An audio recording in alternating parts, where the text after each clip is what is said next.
Given that I'll be the primary inhabitant of our new abode, it only makes sense that the largest room becomes mine, she declared confidently. From that moment onward, she staked her claim on our new home with the assertiveness of a seasoned owner. Her brazen remarks ignited a storm of indignation within me. "Pardon me, but I'm curious, where exactly would your room be if you're so insistent?" I countered, unable to contain my irritation. Upon hearing my retort, my sister-in-law flushed crimson and launched towards me. "I'm Sophia, a 32-year-old corporate professional. George, my husband, and I have been inseparable since high school, celebrating 7 years of marriage. Perhaps owing to our extensive shared history, our relationship resembles that of an old married couple more than most couples our age. Nevertheless, I can fathom being with anyone but George. I've always had a great rapport with my in-laws, and presently we find ourselves cohabiting for various reasons. With my father-in-law on the brink of retirement and my mother-in-law juggling part-time work, we share household responsibilities and contribute to the financial upkeep of the household." Things were cruising along smoothly until an unexpected visitor disrupted the tranquility. One lazy Sunday, as we savored the serenity of the weekend, the jeering sound of a truck reversing shattered the peace. Curiosity piqued, we exchanged puzzled glances. "Did anyone order something?" As she barged in with an entourage of movers, my heart sank. "My room's on the right, second floor," she declared, oblivious to our surprise. "Oh, and I seem to have misplaced the key. Could someone let me in?" A chill ran down my spine at the unmistakable voice. As we approached the front door, there stood Charlotte, my long-absent sister-in-law, flanked by movers lugging cardboard boxes. "Wait a moment, Charlotte. What's the meaning of this sudden appearance without so much as a heads-up? And who are these people with you?" I questioned, a mix of surprise and irritation coloring my tone. Charlotte seemed genuinely perplexed by our reaction. "What do you mean? I quit my job and found myself jobless, so I'm moving back home. Since it's my parents' house, I didn't think it necessary to inform you guys beforehand." "Heh," she explained with a carefree shrug. We stood there dumbfounded, while the movers behind her exchanged uncertain glances. "Never mind them, just get on with moving my stuff in," Charlotte instructed nonchalantly, striding confidently into our home and up the stairs. "Ha, my old room's been turned into a storage space. Get this stuff out of here." Her sharp voice echoed from the second floor, leaving us bewildered. "What do we do now?" I turned to my husband and in-laws, their expressions mirroring my own frustration. "Let's hear her out first and then figure out a plan to get her to leave. Given her stubborn nature, she won't budge if we simply ask her to," my father-in-law suggested wearily, his demeanor suddenly aged. Reluctantly, we piled Charlotte's belongings in the hallway, buying time as we deliberated our next steps. Charlotte's petulant expression was all too familiar, her sulking demeanor grating on my nerves. "Oh, and why are George and his wife here? Are you guys crashing with mom and dad because you're broke or something?" she jabbed, her words a sharp reminder of her tactlessness. Charlotte's derisive snort dredged up a flood of unpleasant memories. She was 2 years my junior, yet my disdain for her stretched back to her high school days. Our shared alma mater was the source of our initial acquaintance. I vividly recalled Charlotte's audacious approach during our student years. "You're George's girlfriend, right? Well, since I'm your sister-in-law, why not lend me some money?" she had brazenly demanded. From that very first encounter, she had shown a blatant disregard for boundaries, addressing me disrespectfully despite my seniority. Her audacity didn't stop at her presumptuous request. She even had the nerve to casually ask her own older brother for money. My response was immediate and firm. Absolutely not. Though she bore the title of my boyfriend's sister, I refused to indulge her entitled behavior. Charlotte's reaction to my refusal was predictably disdainful. "Geez, you're so stingy," she retorted, her words dripping with disdain. "Damn," she shot me a disdainful glance before striding away. "You're the crazy one here." That encounter marked my unsettling introduction to my sister-in-law, Charlotte. As it turned out, her behavior towards her own family was even more troubling, a fact my in-laws had been grappling with for quite some time. Her tumultuous history in school was a constant source of concern, prompting frequent summons for her beleaguered parents. Even after graduating, Charlotte remained adrift, her days characterized by idleness and mischief. At our wedding, her antics reached a new low. Her excessive drinking led to a state of inebriation, during which she shamelessly flirted with any man who caught her eye. And as if that weren't enough, she took it upon herself to critique my bridal attire with a pointed, mocking remark. "That dress doesn't suit you one bit," she jeered, followed by a burst of laughter. It was a moment I'd sooner forget. Following her disruptive behavior that day, Charlotte's relationship with her own family deteriorated to the brink of estrangement. Her departure, fueled by anger, left a bitter aftertaste, yet to everyone's astonishment, she resurfaced years later as though nothing had transpired, leaving our family utterly bewildered. "It's because our lease at the old apartment was up. But our new house isn't ready yet, so Dad graciously let us stay here," George clarified, casting a fond glance at Charlotte. "You're building a house, George." "Impressive," Charlotte remarked, her tone laced with sarcasm. "When George and Sophia's new house is ready, we'll be moving out too, Charlotte," my mother-in-law stated icily. "How can you be so heartless toward a daughter who's just endured a breakup and is jobless? Is that how you define motherhood?" "Moving into George's new house signifies a fresh start for us," my father-in-law added, his voice tinged with resolve. "You've always favored George over me," Charlotte shot back at her parents, her footsteps heavy as she stormed up the stairs and out of sight. According to Charlotte, she had experienced a breakup, lost her way, and found herself returning home in search of solace. Since that day, Charlotte's presence shattered the tranquility of our family life. Our lifestyles clashed on multiple fronts.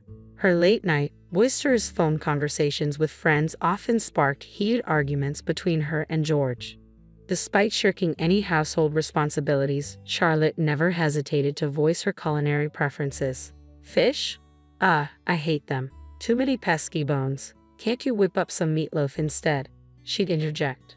Fed up with her intrusion, I finally confronted Charlotte. "If you crave meatloaf, kindly prepare it yourself or perhaps contribute to the household expenses. How does that sound?" Charlotte's perpetual attitude towards me only exacerbated the tension. My disdain for her ran deep, so I maintained a formal demeanor whenever interacting with her, a subtle reminder that I wasn't one of her casual acquaintances. Yet she persisted in addressing me only as "Hey" or "George's wife." In response, I resolved to reciprocate by addressing her solely as "Hey." Fully aware of her aversion to fish, I confronted her about her lack of contribution to household expenses. "Why should I chip in for my own living expenses? You're nothing but a leech, surviving off George's earnings and my family's support. Don't act so entitled." Charlotte's audacity left me speechless. "Seriously, is that how you perceive it? And how's the job search and apartment hunt going?" "Our new home is nearly ready," I countered. Her face flushed momentarily before she retorted with a smug grin. "Don't worry, I've got it all figured out," her tone dripping with self-satisfaction. In the midst of our heated exchange, my mother-in-law, Susan, appeared visibly concerned. "Sophia, dear, I'm truly sorry if Charlotte is causing you distress. Are you all right?" she inquired, her worry evident in her voice. Dealing with Charlotte had taken its toll on everyone, her stubbornness making it nearly impossible to reason with her. "I'm all right, Susan, but you should take a break too. It seems like Charlotte has gotten the wrong end of the stick." "Is everything all right?" I asked, concern evident in my voice. Susan's response was a heavy sigh. "Even her father and I can't get through to her. She just barricades herself in her room and tells us to stop badgering her. I sometimes wonder if she'd emerge if we set off a bug bomb," Susan quipped, eliciting a chuckle from me. After days of anticipation, our dream home was finally complete. George and I had poured our hearts and souls into saving for the down payment, and now the kitchen bore my personal touch, while the bathroom had been transformed into a haven for my husband's love of long baths. It truly was our dream abode. As we immersed ourselves in the joy of unpacking and settling in, the doorbell interrupted our reverie. Expecting George's parents, I glanced at the monitor to find Charlotte tagging along. "I really don't want her invading our new space," I muttered, unable to suppress a grimace. Charlotte swaggered into our freshly minted abode, her demeanor oozing with arrogance. "George really outdid himself. This place is quite spacious. Nothing beats a brand new home," she proclaimed boldly. She proceeded to fling open doors to various rooms without so much as a "by your leave." My irritation reached its peak, and I was on the verge of giving her a piece of my mind when George's father intervened. "Hey, that's impolite," he scolded her sternly. Unfazed, Charlotte pouted and retorted, "What's the big deal? This is going to be my place now, isn't it?" George wasted no time in shutting down her presumptuousness. "Cut the nonsense. You don't have a room here, do you?" he snapped. But Charlotte persisted, undeterred by George's firm tone. "If my parents are moving in here, then technically, this becomes their house, right? So I do have a right to be here," she argued brazenly. We stood there, dumbfounded by her audacity. It became painfully clear that Charlotte had been eyeing our home as her own from the very beginning. Furthermore, she boldly asserted, "Since I'll be the one spending the most time at home, the largest room here belongs to me." Charlotte's audacious declaration triggered something within me. "Your room?" I echoed incredulously. "Let's see, shall we?" With a calm demeanor, I gestured towards the storage shed outside, typically reserved for garden tools. "Even if I were to go out of my way, the only space I could possibly arrange for you would be that old shed. And naturally, you'd still be expected to pay rent. Frankly, I'd rather not have you in our new home at all. Could you please leave?" Charlotte's face flushed crimson upon hearing my words. "Are you serious?" she exclaimed, making a move toward me. Fortunately, my husband George intervened swiftly. "That's enough, Charlotte," he interjected firmly. "Stop causing unnecessary trouble." In stark contrast to his sister's tumultuous nature, George remained composed and level-headed. "The only one he'd ever raise his voice against is this woman, Charlotte, who never seems to have any respect for her older brother," George retorted firmly. As our father-in-law's authoritative voice boomed down, even Charlotte fell silent. "Charlotte, cut the theatrics and listen up. We're not moving in here, and you need to come to terms with the fact that our old home is gone," George asserted. I couldn't help but stifle a chuckle as I glanced at Charlotte, whose expression resembled that of a startled deer caught in headlights. From the outset, Charlotte seemed to assume that George and I, along with her parents, would continue living together in our new abode.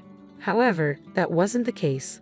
We had been informed some time ago that our parents were planning to sell the family home and relocate to the countryside. The reason was plain and simple.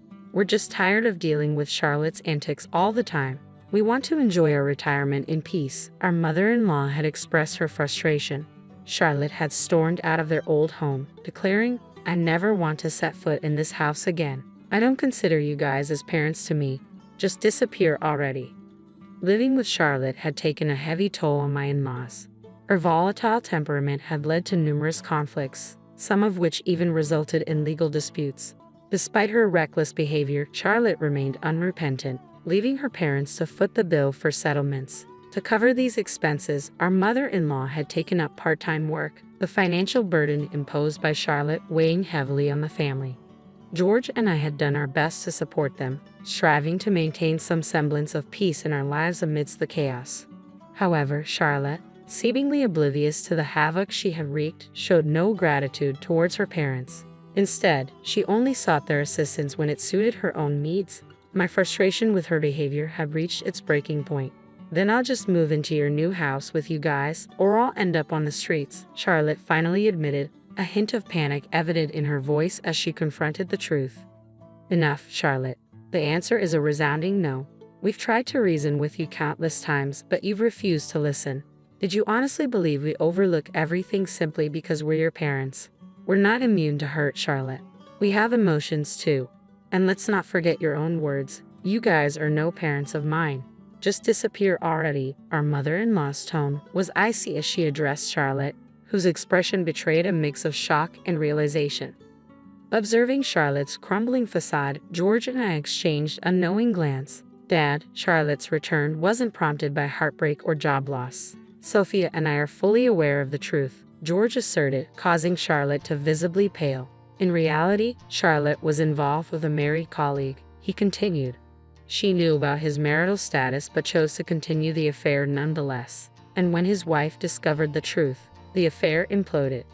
Both Charlotte and her lover lost their jobs due to the scandal. They're divorced now, and coincidentally, your lover's wife, who happens to be my friend, crossed paths with me recently. Seeing her after such a long time, I was taken aback by how much weight she had lost. Enjoy your role as a homewrecker." I couldn't help but lash out. "You know there's a special place in hell for people like you." Tears threatened to spill as I grappled with the weight of the situation. My husband and I had discussed it, but we hadn't broached the topic with my in-laws yet. We were afraid of upsetting them. "No, it's not like that. I fell in love with him, and I couldn't help it. Charlotte defended herself with the same tired excuses that cheaters often use, her gaze chillingly indifferent. Glancing at my in-laws, I could see the fury in their eyes. Without a word, they swiftly escorted Charlotte back to their home. Later, my in-laws informed me that my sister-in-law had resorted to doing household chores in a desperate attempt to gain their approval for moving into their new home. However, their sentiments remained unchanged. "Pack your things and leave," my father-in-law repeated like a broken record. "Why?" "I've been working hard around the house. I've been doing laundry and vacuuming. What more do you want?" Charlotte finally erupted. "There's nothing special about what you're doing. It's basic self-care. Did you expect to be praised for that? You're an adult," my mother-in-law retorted sharply. My sister-in-law blushed, adding a layer of embarrassment to her already wounded pride. "I already made my will. All inheritance will go to George. There isn't much left because of you. You've been written out of the will. It's likely to be approved by the court," my father-in-law declared, leaving my sister-in-law visibly stunned. As my in-law's moving day approached, coinciding with my father-in-law's retirement, my sister-in-law had drastically downsized her possessions to just one suitcase. According to my mother-in-law, she had sold off most of her belongings for cash. As we bid farewell to my in-laws and turned to head back to her car, my sister-in-law inexplicably followed us. "What's the matter?" I asked, puzzled by her presence. "I have nowhere else to go," she admitted, her voice breaking. "Please, I want to live in your house too. I'll take the small room." But more than her plea, it was the term "sis" that sent shivers down my spine. I glanced at George, and it was clear he shared my sentiments. "Hell no, live with us. Not in your wildest dreams," he retorted bluntly as we made our way to the car and drove off without a second thought. A few days later, while enjoying a quiet day at home, the doorbell interrupted our peace. Seeing the figure on the other side, we both let out a resigned sigh. "Stop bothering us. Do you want us to call the cops?" I warned as I opened the door, only to find my sister-in-law standing there, her desperation evident as she knelt before me. "Please let me stay. I've been bouncing between hotel rooms and odd jobs, but I can't keep living like this," she pleaded. My husband and I were taken aback by the depths of her self-imposed predicament. "I don't care. We're not family anymore," I asserted, attempting to close the door. However, she clung to it stubbornly. "Just give me some money. I've maxed out my credit cards, assuming my parents would bail me out again. And I have alimony to pay, you know. If your friend is really friends with my lover's wife, maybe she could help negotiate a lower payment for me," she implored. We had no desire to engage with her, but her audacious selfishness pushed me over the edge. "Don't push me. I've never encountered someone as despicable as you. Stay away from me. I never want to see your face again," I snapped. Despite her insistence, she refused to leave.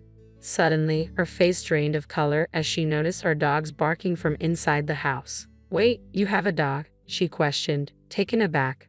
We had adopted one of the 3 puppies from my parents' dog. "Would you like to see it?" I offered. Her reaction was immediate. "Who? What? No way. I can't stand dogs. You must be insane to live with one. Count me out of this house," she stormed off, her anger palpable. To be honest, my sister-in-law harbors a deep aversion to dogs. According to George, a childhood incident where a large dog playfully chased her left her traumatized, instilling a lasting fear and dislike for dogs. "Thanks for scaring off that lady, Marin," I murmured, giving our toy poodle a gentle pat. Since then, we haven't crossed paths with my sister-in-law. However, a friend mentioned spotting her in worn-out attire in a distant town. Her current circumstances don't concern me. Frankly, I hope she faces some hardships. George and I are relishing the tranquility of our new home. His parents seem to be thoroughly enjoying their rural lifestyle, occasionally reaching out through video calls and visits. They've managed to keep their address concealed from my sister-in-law, preventing any unwelcome surprises. Both appear healthier and happier, as if a weight has been lifted off their shoulders. A few months after settling into our new abode, we received a wonderful blessing. A baby is on the way. I had heard that stress could impact fertility, which may have been a factor in our previous struggles to conceive. Now, we eagerly anticipate the arrival of our newest family member next year. Gazing at George, his joy evident, I gently caressed my growing bump, filled with hope that he'll remain by my side through all our future endeavors. My life's kinda been like a whirlwind tour of the world's kitchen, only with more passport stamps and less sanity. Name's Kira, fresh into the 3rd decade of my ride on this rock, and I've made a living out of breathing in the spices and dishing out the experience through my vlog. So it was just another steamy day in Thailand, with me elbow deep in noodles and peanuts, learning the ropes of an insane pad thai from this little old dude who could have been Yoda's culinary cousin. That's when this tall drink of water, Mark, stumbled into my life, literally.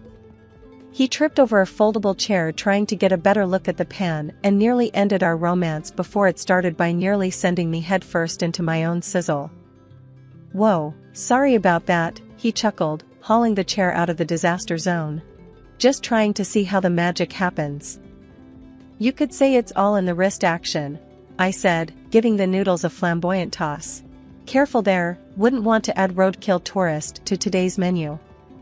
Mark laughed, all easy charm and crinkly-eyed smiles. Mark, he said, extending a hand once he was sure it was safe. Kira, the noodle whisperer, I replied, giving his hand a quick shake before diving back into my culinary ballet. And there it was. We clicked quicker than a camera shutter.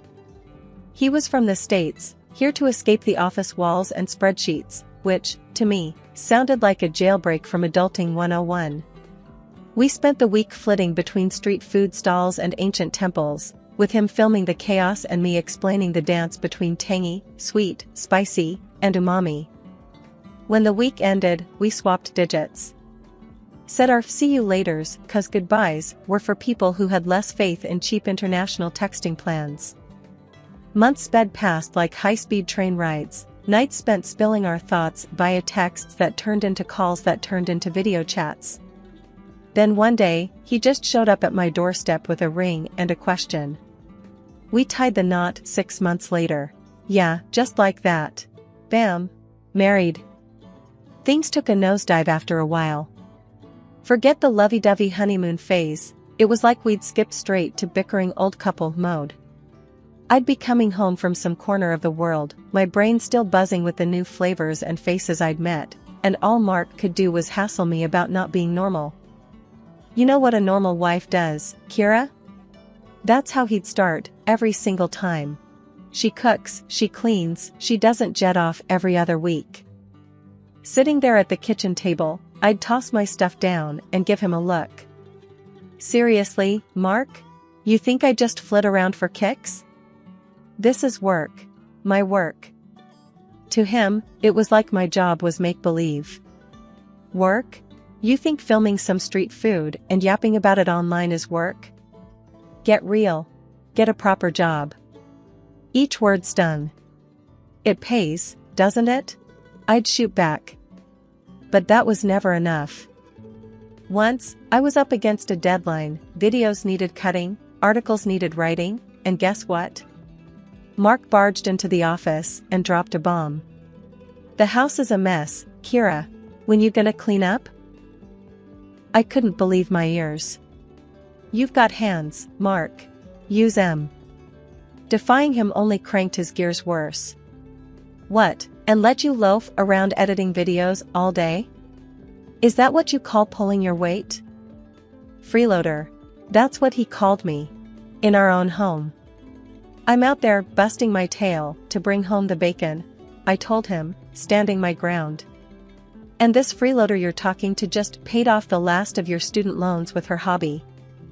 But it was like talking to a brick wall. All he saw was a wife who wasn't fitting his mold, who wasn't, I don't know, June Cleaver or somebody.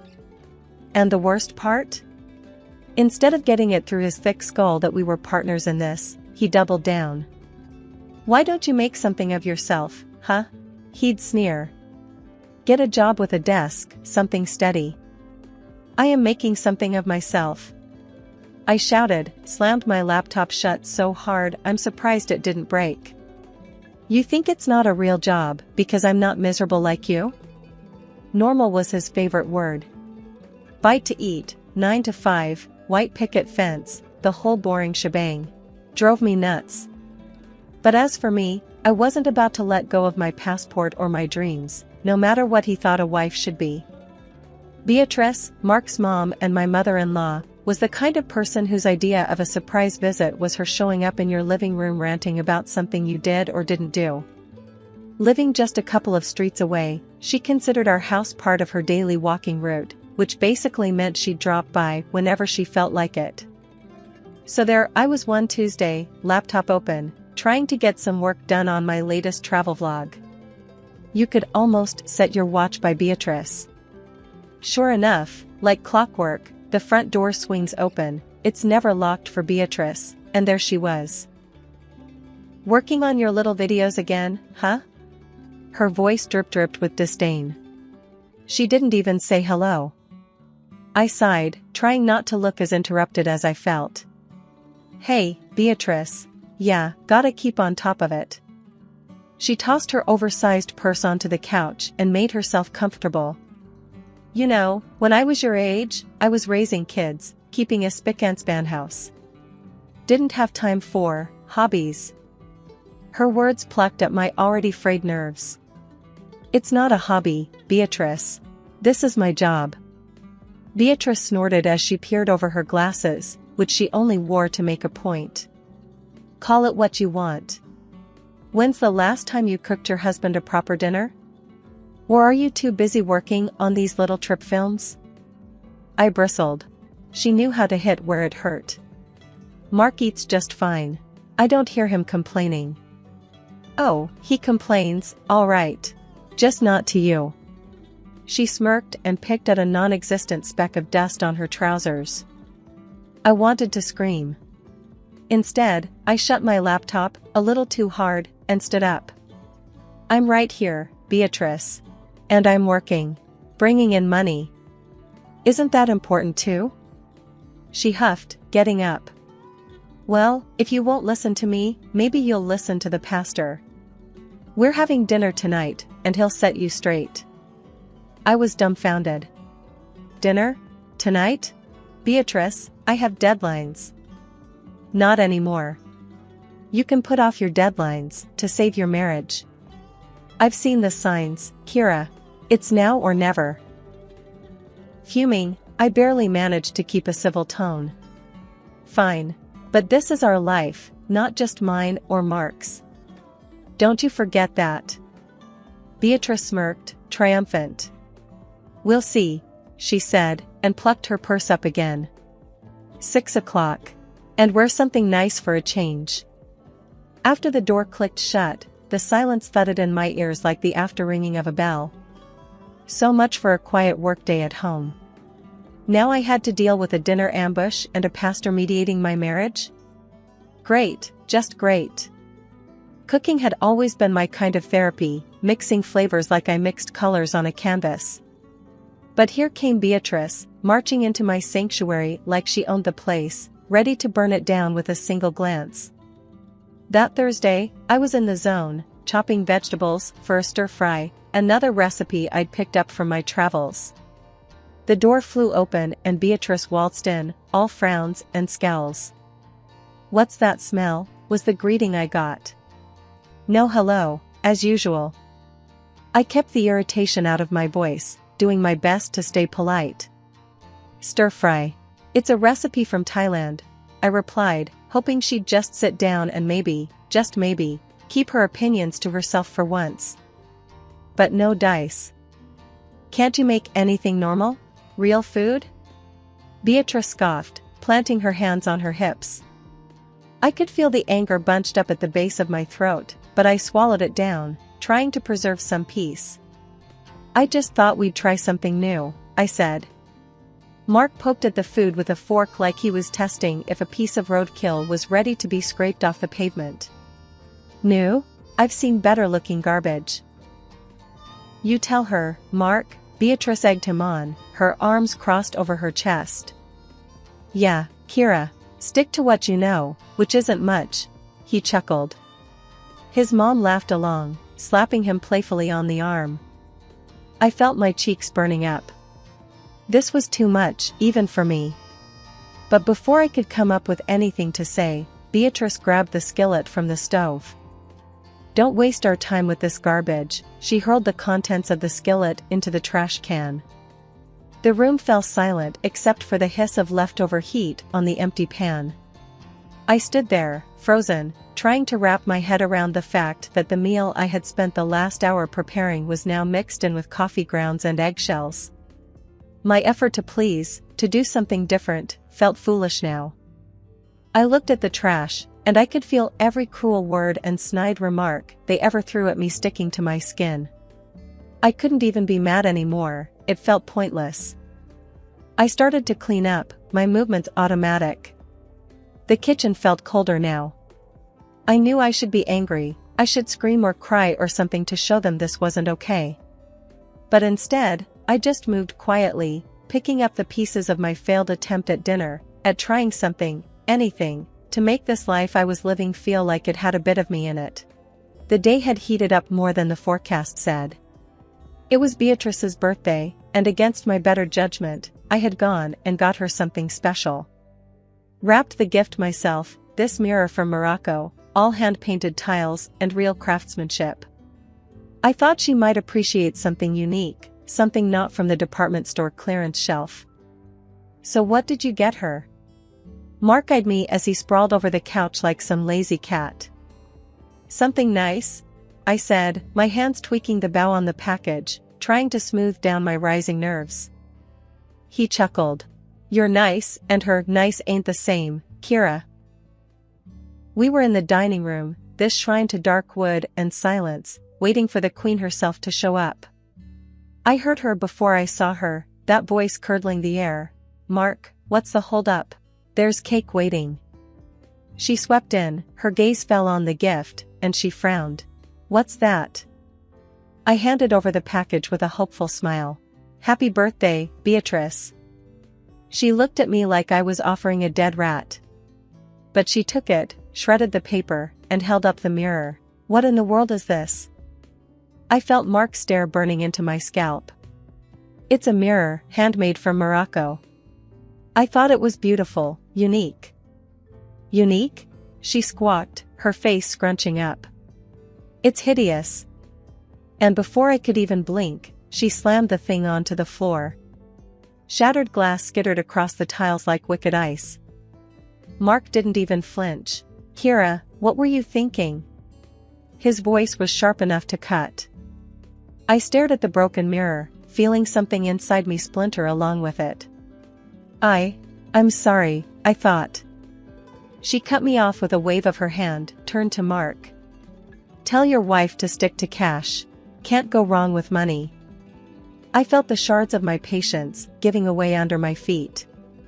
I went to my purse, pulled out an envelope, last-minute insurance I knew I might need, and handed her 5 crisp $100 bills. Here, I said, trying to hide the trembling in my words. She snatched the cash hungrily. Well, that's more like it. Mark walked over, swept a piece of broken mirror with his shoe, looking at me like I was the mess he had to clean up. Next time, just ask me what to get her, he snapped.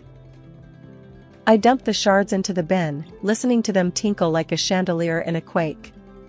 A quieter, angrier part of me wished I could tell her exactly where she could stick her money, but instead, I quietly wrapped her cake slices, got through the day without another word. As the hours lurched by, the house filled with the laughter and chitter of guests, all of them ignoring the tense undercurrent that was me and them. I handed out drinks, laughed when expected, and played the part of the devoted wife and daughter-in-law. That evening I sat on the edge of the bathtub, staring at my reflection in the smaller, unbroken mirror there. If only I could buy something to fix what was broken inside, I thought.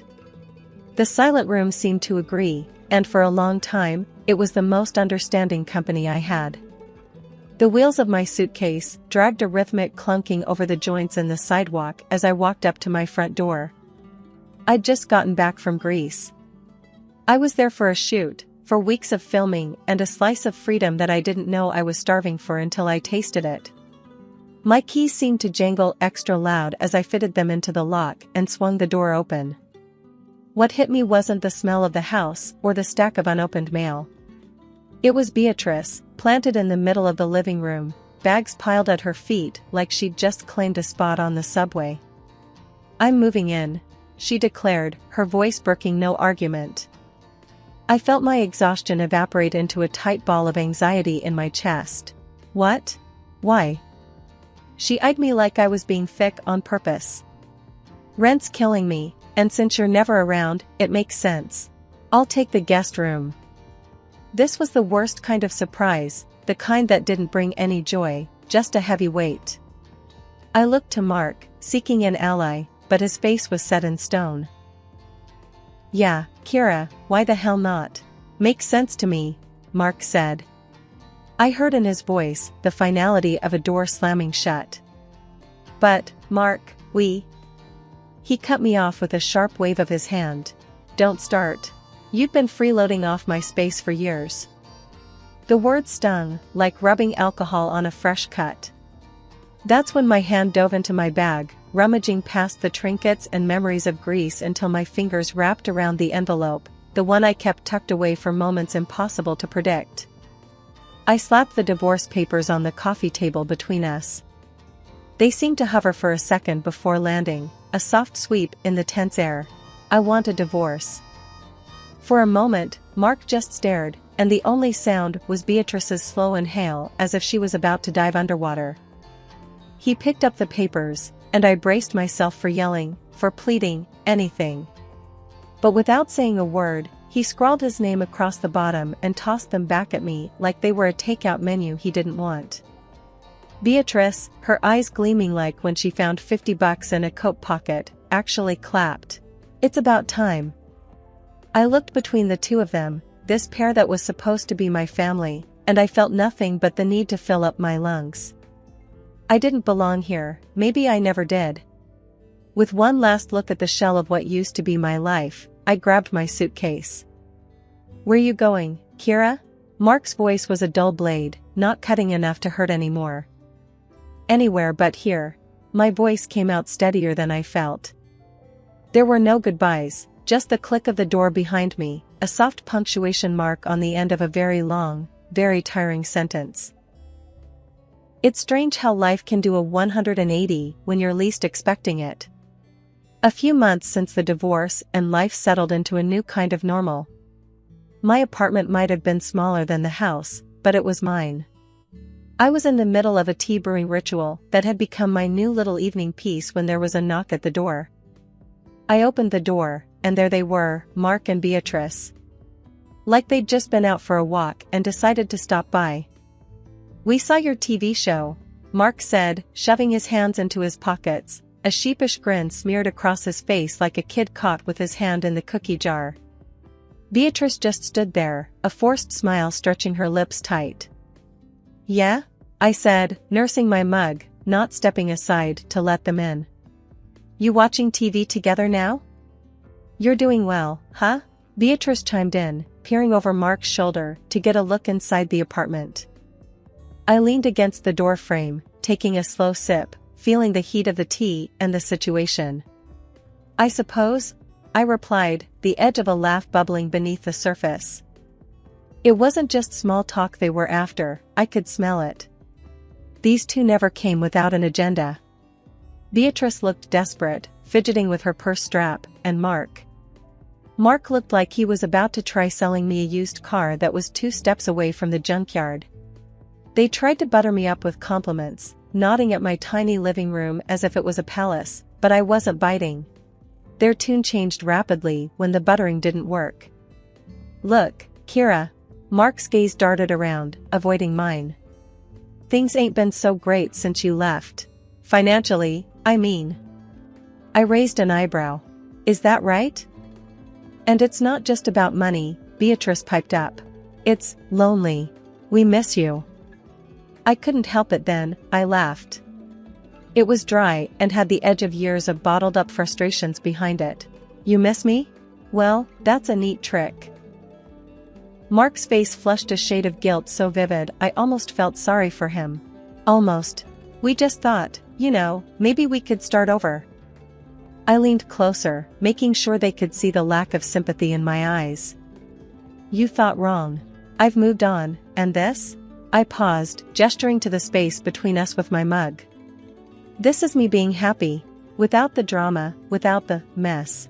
You two were the best bad decision I ever walked away from. Beatrice's mouth snapped shut, her face folding into a scowl. Mark just stood there like I'd slapped him across the face. They didn't say anything more, they didn't have to. As they turned away, their shoulders slumped, the door closed with a soft click and I was alone again, my heart pounding a victory march.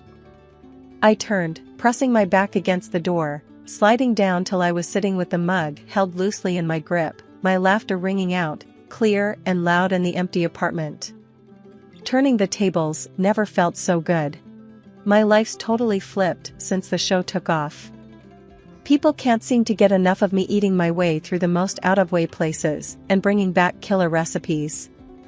I guess it's true what they say, everyone loves a good comeback story, and mine's being served up nice and spicy. As I sat scrolling through my socials, watching the follower count tick up like it's got somewhere to be, my doorbell rings. Who could that be? I haven't ordered takeout. Lo and behold, there they were again, Mark dragging his feet and Beatrice trying to straighten out her scowl like she's walking into church. Kira, you gotta listen. Mark gets down on his knees right in my hallway like he's about to propose again, which is funny in a sad sort of way. I'll do anything. I'll even clean the house, cook your meals. I crossed my arms, trying not to let my smirk show. Really? You cooking? That'd be the day. And Beatrice, oh, she's got this look like she just ate something sour. Kira, the show's great and all, but family's family. I let out a little chuckle. Oh, I know about family all right. And mine just got a whole lot bigger, a couple million online. They blinked at me, not quite getting it, so I spelled it out. My followers, Mark. They're my family now. And they seem to appreciate me a whole lot more. Beatrice piped up again, with her hands fidgeting like she's trying to pull words out of the air. Kira, we just didn't realize. I cut her off with a little wave of my hand. Save it. I've heard enough. Did I ever tell you about that mirror from Morocco, Beatrice, the one I gave you for your birthday? They both looked at me, puzzled, like two kids who can't remember if they fed the dog. You broke it, threw it on the floor, I reminded her. Beatrice's face fell. Oh, that old thing? I nodded, casual-like. Worth thousands, that old thing. But you wouldn't know value if it bit you in the butt. I swear, you could almost see the cogs turning in their heads as they put two and two together, finally understanding the score. Mark found his feet again, stammering, but we didn't know. Kira, please. I raised a hand to stop him. I've always had money, even when you thought I was down and out. And now, my little TV venture's making sure I've got more than I know what to do with. Mark looked like he was about to pass out, and Beatrice, she was muttering under her breath, something about not knowing. I walked to the door, opened it wide, and stood there. Here's how it's going to be. You two will turn around, walk out of my life, and never come back. I don't need your drama, I've got my own show for that. They didn't move, just stood there gobsmacked. So, I made it real simple for them. Out. Now. And don't bother me again. I got recipes to try and places to see, and none of them include you. Shutting the door behind them, I felt the weight of the world lift off my shoulders. I went back to my kitchen, to my little empire of spices and sauces, to the future I was cooking up one dish at a time. I wasn't really mad, just done. Done with their begging, done with their games, done with anything that didn't smell like success. Or my next big meal. It felt good. No, it felt great. I glanced at my phone again, another 100 followers since I last checked. Yeah, I think I'll be alright. No need to look back when the future's this flavorful. My name is Alice. I'm currently parked on this faded sofa, trying to stitch together the mess that my so-called family life turned into. You know, before all this, I was living the typical 9-to-5 grind. I mean, marketing isn't exactly a thrill ride, but it was my thrill ride. Enter Jack. Dear old Jack. We were college sweethearts. That's what they call it, right? We did the whole dance, meeting at some random party, him spilling his drink and charming me with his red-faced apologies. Fast forward, love blooms, and marriage seemed like the right next step. He was some hotshot coding genius, had a nice gig as a software engineer. And things were sweet, smooth even. Then Charlie happened. Our little bundle of sleepless nights and toothless grins. So, I hung up my marketing hat and decided to go all in on this housewife gig. That meant I had more time to start picking up on the nuances of Jack's moods, especially when Linda, the Lord Almighty mother-in-law, rained down her opinions via Skype. Never met her in person, but damn, she sure did like to make her presence felt from a few hundred miles away. You need to put your foot down, Jack. Linda's voice would slice through the speakers. A man's home is his castle, and don't you forget it. I'd see how Jack's eyes shifted, shoulders squared like he was gearing up for war. After the call, he became a different guy. If I left a mug on the counter or dared to sit down before the clock hit acceptable by his newly acquired standards, boy, would I get it. It's not a hotel, Alice. You see that? That's a dish out of place. His words felt like cold steel, not the Jack I knew.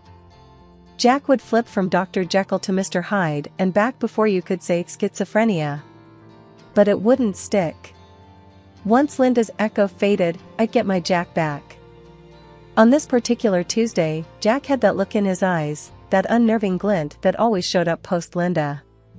He ambled into the kitchen, my domain, and leaned against the fridge with all the subtlety of a sledgehammer.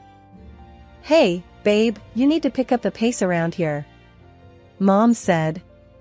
I cut him off, hands deep in dough. If Linda says jump, we asking how high now? Not funny. She's right. We won't raise Charlie in a mess. I mean, look at this place. I followed his pointing finger around our perfectly tidy kitchen. The nerve of him.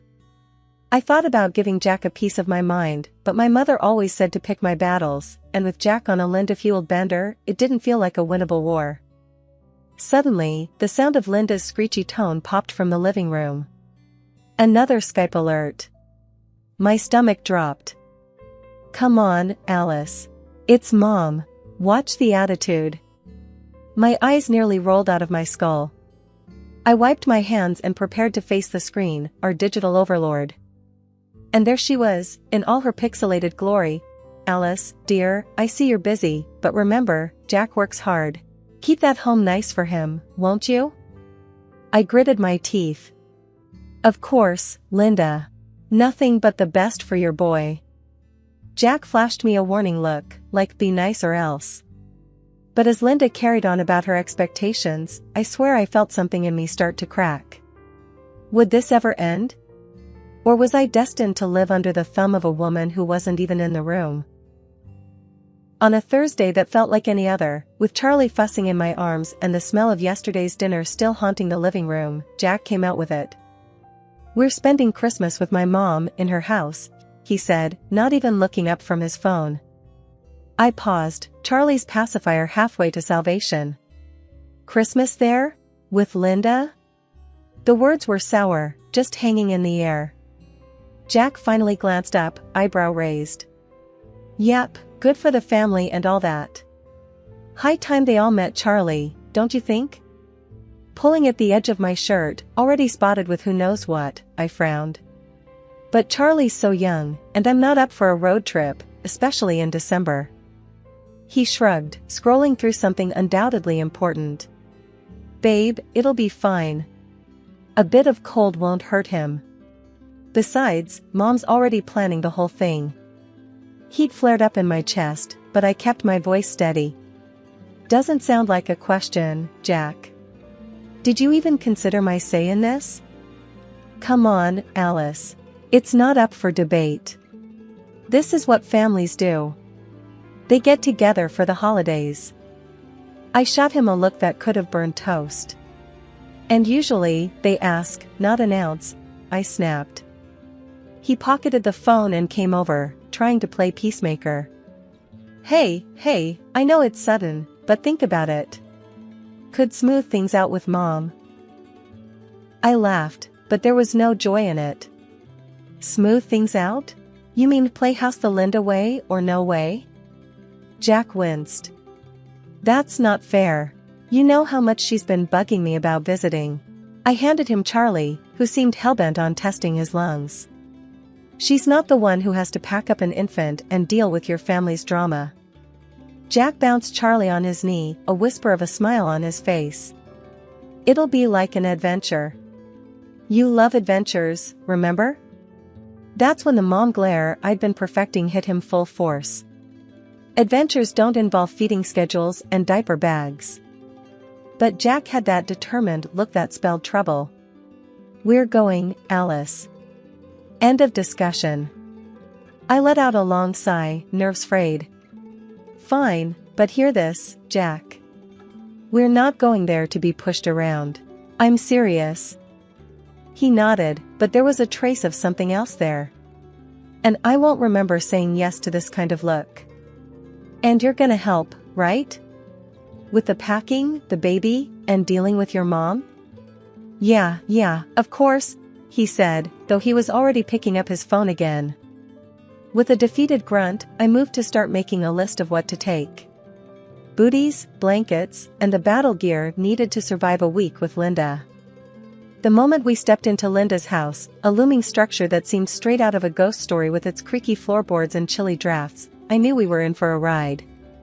A sea of faces turned our way, Jack's aunts and uncles, cousins by the dozen, and the venerable queen herself, Linda, holding court. Her eyes skimmed over me like a scanner, resting on our sleeping Charlie, wrapped snug in his blanket.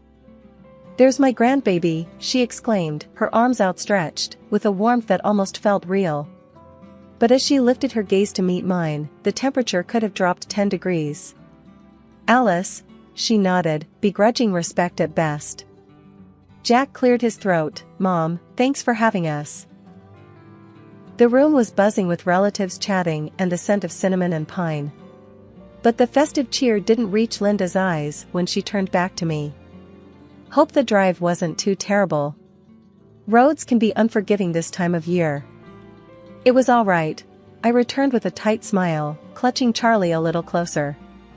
Well, let's not stand here catching a chill.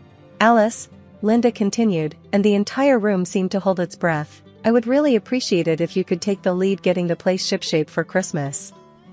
Jack shot me a desperate play nice look while I struggled to find words. Me? But, I've got Charlie too. Linda waved a hand dismissively. Oh, there will be plenty of hands eager to dote on the boy. Besides, I've seen your Instagram. You've got a knack for this sort of thing. My Instagram, the place where I posted meticulously filtered photos of our home that hid the chaos of reality? I gritted my teeth and forced another smile. I guess I can give it a go.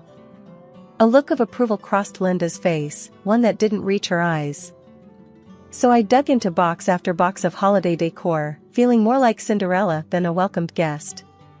Jack's family was a loud chorus of advice and backseat decorating, all while passing Charlie around like the season's hottest toy, a living, breathing doll for them to coo over.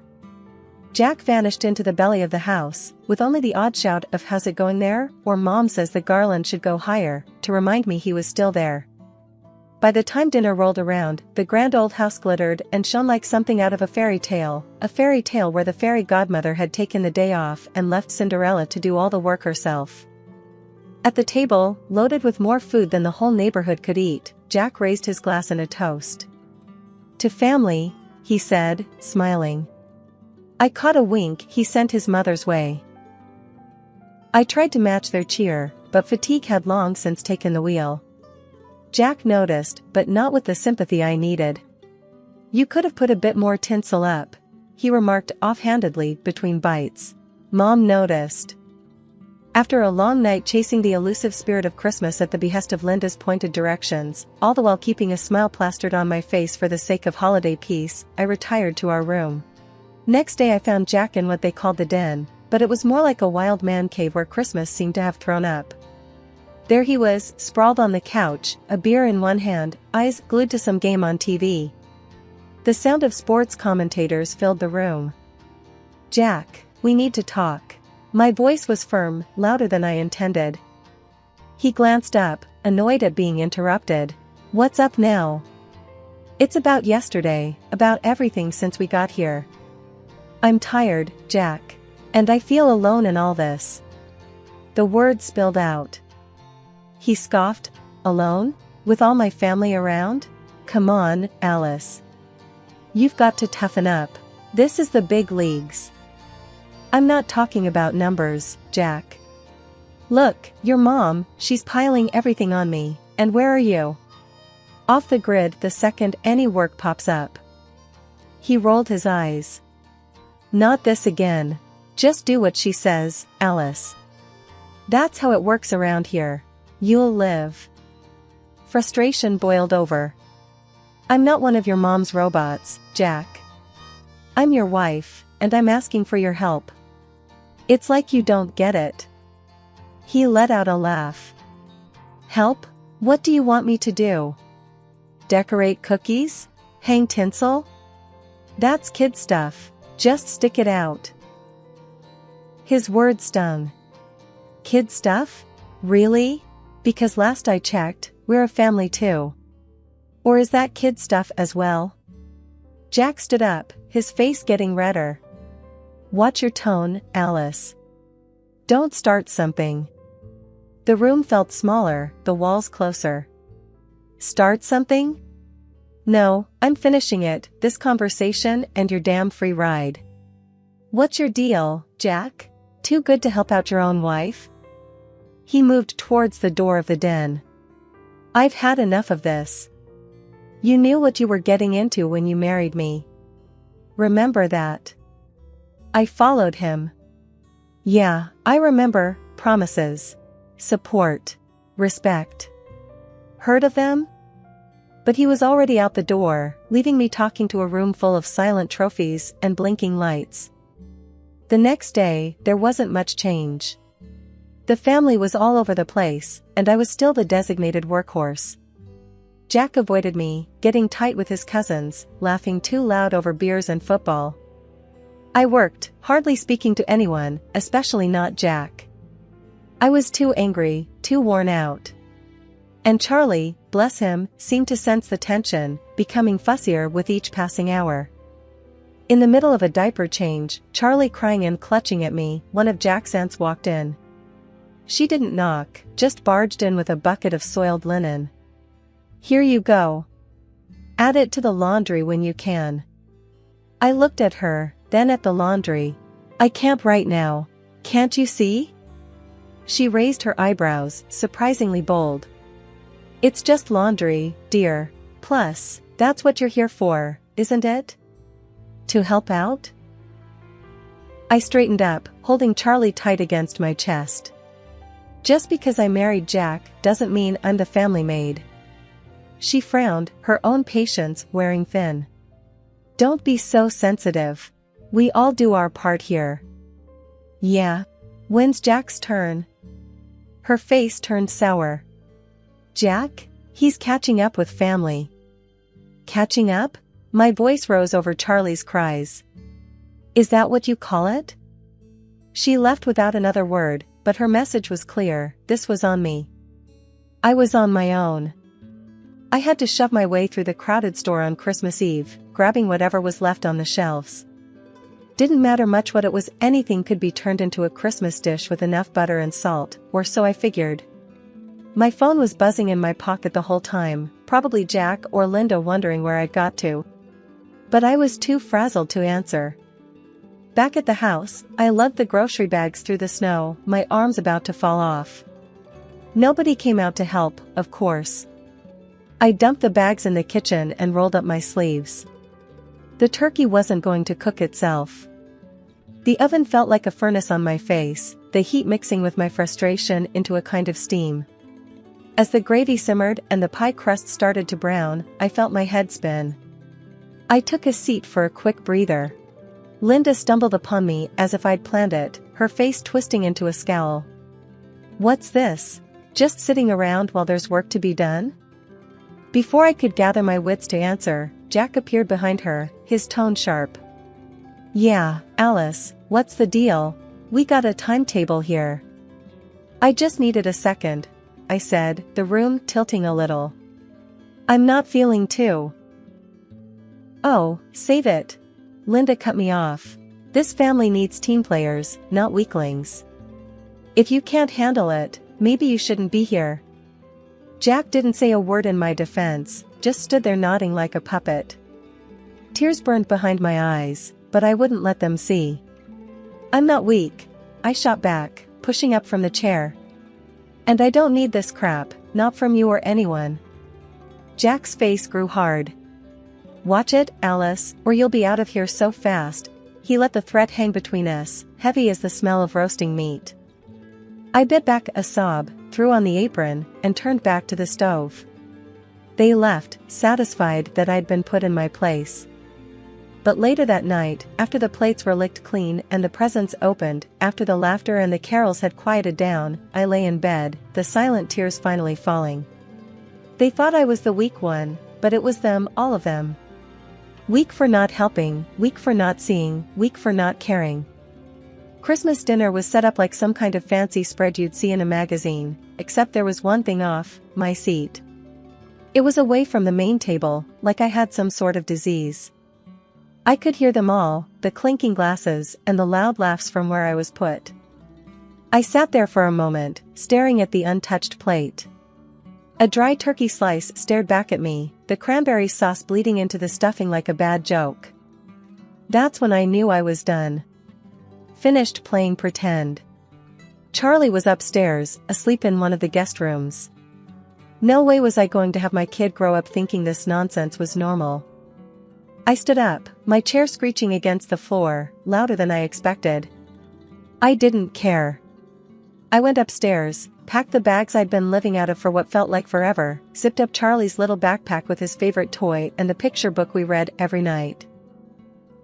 Downstairs, the laughter ticked up a notch. They didn't even see me hauling our lives out of there in 2 trips. The walk to the train station was brutal, the cold cutting through my coat. But each step tugged a little something off my shoulders, a weight I didn't want to carry. At the station, it was empty, the kind of quiet you only get when everyone's at home. I sat there on the bench, Charlie bundled up beside me. "No more of that for us, Charlie," I whispered to him, hoping he was dreaming of something nice, something simple. "Just you and me now." The train rolled in, a lonely hunk of metal that blew hot air out the sides. I picked up Charlie, still asleep, and stepped inside the warmth. The clang of the closing door marked the end of an era as I lugged my bag out of what used to be home. The small bundle that was my baby dozed quietly in my arms, blissfully unaware of the turmoil surrounding us. It was just the 2 of us now, heading into the great unknown. I remember stuffing onesies and diapers haphazardly into the bag. There were no pictures taken off the walls. No second looks. Just the essentials for him and a few clothes for me. Every grab, every zip, felt like a tiny rebellion. Pulling into my parents' driveway was like stepping into a world paused at the brink of joy. They rushed out, my mom's arms wide, my dad's face split with a grin beneath his old, faded cap. "Alice, baby, come in. It's freezing out here." Mom smothered us in one of her bare hugs, the kind that could squeeze the sorrow straight out of your soul, while Dad took care of the bag and the base for the baby carrier. The warmth of the house hit me like a mug of hot cocoa. They had the Christmas tree twinkling, the lights blinking in a slow, sleepy pattern. We settled into the living room, and before I knew it, my mom had a steaming plate of food in front of me and a stocking filled with baby rattles and teething rings. It felt unreal. Laughter filled the air, a stark contrast to the thick silence I'd escaped. The baby stirred in arms, and I kissed him, promising silently that it was going to be different. We were just about to toast, the clink of our glasses ready to sing, when my phone rang, jarring against the melodies of Jingle Bells. I checked the caller ID, Jack. "Hello? Alice, where the hell are you?" It was Jack, his voice a cocktail of anger and confusion. "At my parents'. Where else would I be?" I said, not missing a beat. There was a pause, And then, you need to come back. This isn't your home anymore. I snorted, the laughter bubbling up from deep within, genuine and loud. You're joking, right? I'm done with being treated like I'm invisible until you need something. Don't be dramatic. Just get back here. Everyone's asking about you, the dishes are piling up, I cut him off. Look, listen carefully because I'm only going to say this once. I'm filing for divorce. Got it? I'm not your unpaid maid, Jack, never was. I don't know what made you think I was. The other end of the phone was silent. Then, the dial tone buzzed in my ear. He'd hung up. Mom was looking at me, eyes wide. I hung up the phone and met her gaze straight on. I should have done that years ago, I said. You're staying here tonight, Mom said, solid and sure, the way she'd said things when I was a kid and the world was too big and scary. Yeah, I agreed, feeling the truth in her words. Yeah, I am. Charlie's laughter filtered through from the other room. Let's go celebrate Christmas, I said with a trembling smile. And with the click of the phone, I sealed the decision in the pocket of my jeans, and stepped back into the warmth of the living room where the promise of a peaceful night hung gently in the air, a stark contrast to the storm I had just weathered. Waking up to the same old ceiling crack had become kind of a comfort. The kitchen was already buzzing when I came down. Mom was at the stove, and Dad was half buried in newspaper at the table. Charlie was making a go at a slice of toast, more crumbs decorating his lap than making it into his mouth. Morning, I mumbled, grabbing the pot to pour myself some coffee. Before I got the chance to take a sip, the phone was blaring its old ring from the wall. Dad's eyes met mine. With a hint of a smirk, I answered it, knew who it was before I even said hello. Alice, darling, I need you to come back. Jack's voice came through, half pleading, half like he was ordering a pizza. A man needs his wife. I need you to take care of things here. I almost choked on air, the laugh came out so hard. Jack, honey, you lost the right to need anything from me. But nothing, Jack. I'll send over the divorce papers by the end of the week. You can take care of yourself, or find someone else to boss around. Have a nice life. And with that, I hung up. Mom was staring at me, one eyebrow raised. Everything all right? She asked, a knowing look on her face. Couldn't be better, I said, finally taking that sip of coffee. It was bitter, strong, and hot, just how I needed it. As weeks turned into months, that new chapter in life I'd opened became less about what I'd left behind and more about what was ahead. Divorce papers were signed, delivered, and done with. My bank account got a little heavier with the first round of alimony checks, child support Jack called it, but let's be real, it was guilt money.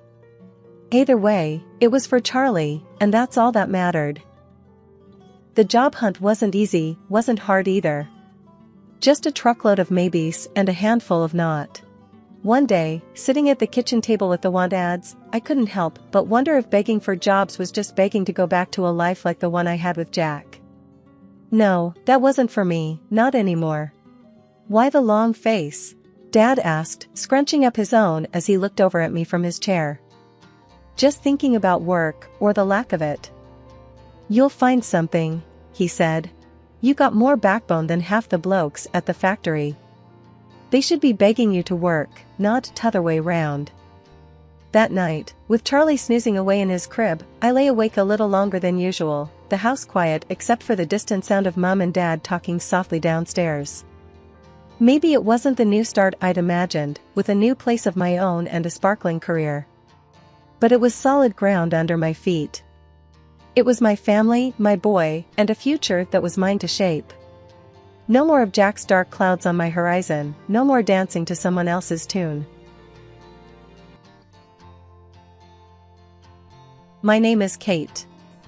Life's got a real funny way of showing you who's boss. Just a short while back, I'd tell you I was hitched to James. You'd see me coming down the hall, with that just married kind of glow. I had faith that quitting my gig at Lauren Tech for our marriage was the smart play. Love trumps a paycheck, right? Lauren Tech was this quirky joint. God knows, they had more rules than a prison. One of them serious deal breakers was about family. James put a ring on it and, boom, we're suddenly in the hot seat. Bossman Joe pulls us in, hands us the ultimatum like we're on some second-rate game show. One of you's gotta roll out, he said, face as serious as a heart attack. We had a back and forth that night that would have made for prime reality TV drama. I guess love made me a little stupid. I blinked first and tendered my papers the next day. Threw in the towel on my up-and-coming tech career to play house. If I knew then what I know now, well, ain't that just life's tagline? Flash to today, and here I am sweeping up cereal because Mr. Promotion on the horizon can't find it in his heart to aim for the bowl. Jim, your mother teach you that? I called out to the other room, my voice getting lost somewhere in the drywall. What's that? He shot back, voice all tight, like my question was a personal attack. Never mind, I muttered, letting it drop. Not worth the hassle. Used to be we could rib each other. Now every word's like stepping on a landmine. Lovely, huh? 2 hours later, he's on the couch, all zoned out in front of the TV, and I'm assessing the remains of what used to be us. We gonna talk or you planning on marrying the couch? I said. James didn't even bother looking my way. About what? I counted to 10 in my head. I dunno, how about us? Where this train wreck's heading? He shrugged. Thought we were good. We stewed in that silence for a while, the TV chattering away to itself. Then it hit me, the realization I'd been living in a glass house someone else threw a rock at. Everything we built, up in smoke, and neither of us knew how to stop the burn. It's funny, ain't it? How fast a life can turn on its head. One day you're planning forever, next day you can't even chat about the weather without it turning into World War III. I stood there a while longer, looking at the man on the couch. He was as familiar as a stranger on a bus. The transition from indifference to cruelty was subtle, but I felt it. It was in the cooling air of the disbanded summer and the sting of a slight wind. Things started changing, like the weather. In the kitchen, I stood there thinking about how things used to be smooth and easy. But now? It felt like walking on ice, unsure if you'll stand or fall. I knew the kind of steak James liked, rare and yet not too bloody, salted and peppered with precision. I had it down to an art, but that day, the oven betrayed me, or maybe it was the other way around. James walked in from the living room, the sound of his heavy footsteps warning me of the mood he was in before he even entered. A second later, there he was, filling the doorway, his eyes taking in the spread as if he was about to pounce on it and tear it apart with his hands rather than sit down to eat like a civilized person. What's this? He pointed at the plate. Your job too tough for you now? His voice was like gravel, rough and scraping. I knew to tread carefully. It's just a bit cooler than usual, James. The steak, I mean, it's not. Not what? He cut me off, glaring. I bit my lip, not saying what was on my mind, because voicing it out loud would only make it worse. Look, Kate, he said, his voice lowering, like that of a predator hiding in the shadows. When I say I want my steak hot, I mean I want to feel the animal's soul leaving the body when I cut into it. This, he tapped the steak with the back of the fork, and it sounded like a judge's gavel. This is dead twice over.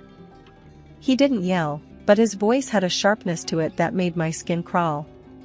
It was almost clinical, detached yet loaded with a venom that was reserved just for me. No loud scene, no drama for the outside world, just the cold, hard words that cut through me. I stayed silent, knowing anything I said would just fan the flames. He pushed the plate away, and his downcast eyes met mine, full of something icy. Son of a, you know what, forget it. He turned his back on me and the food. I'm not eating this crap. He grabbed his keys from the bowl by the door, his movements jerky. Fix your mistakes, Kate. Or next time it'll be more than just dinner in the trash. The door slammed, a period mark to the tail end of the happiness we used to have. I was left there, staring at the closed door, the click of the latch loud in the quiet of the apartment. As his footsteps faded, I let out the breath I was holding. The steak. It just laid there, looking as forlorn as I felt.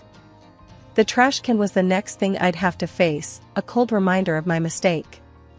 Throwing it away felt like I was tossing a part of myself with it, my effort, my care, my desire to make things work.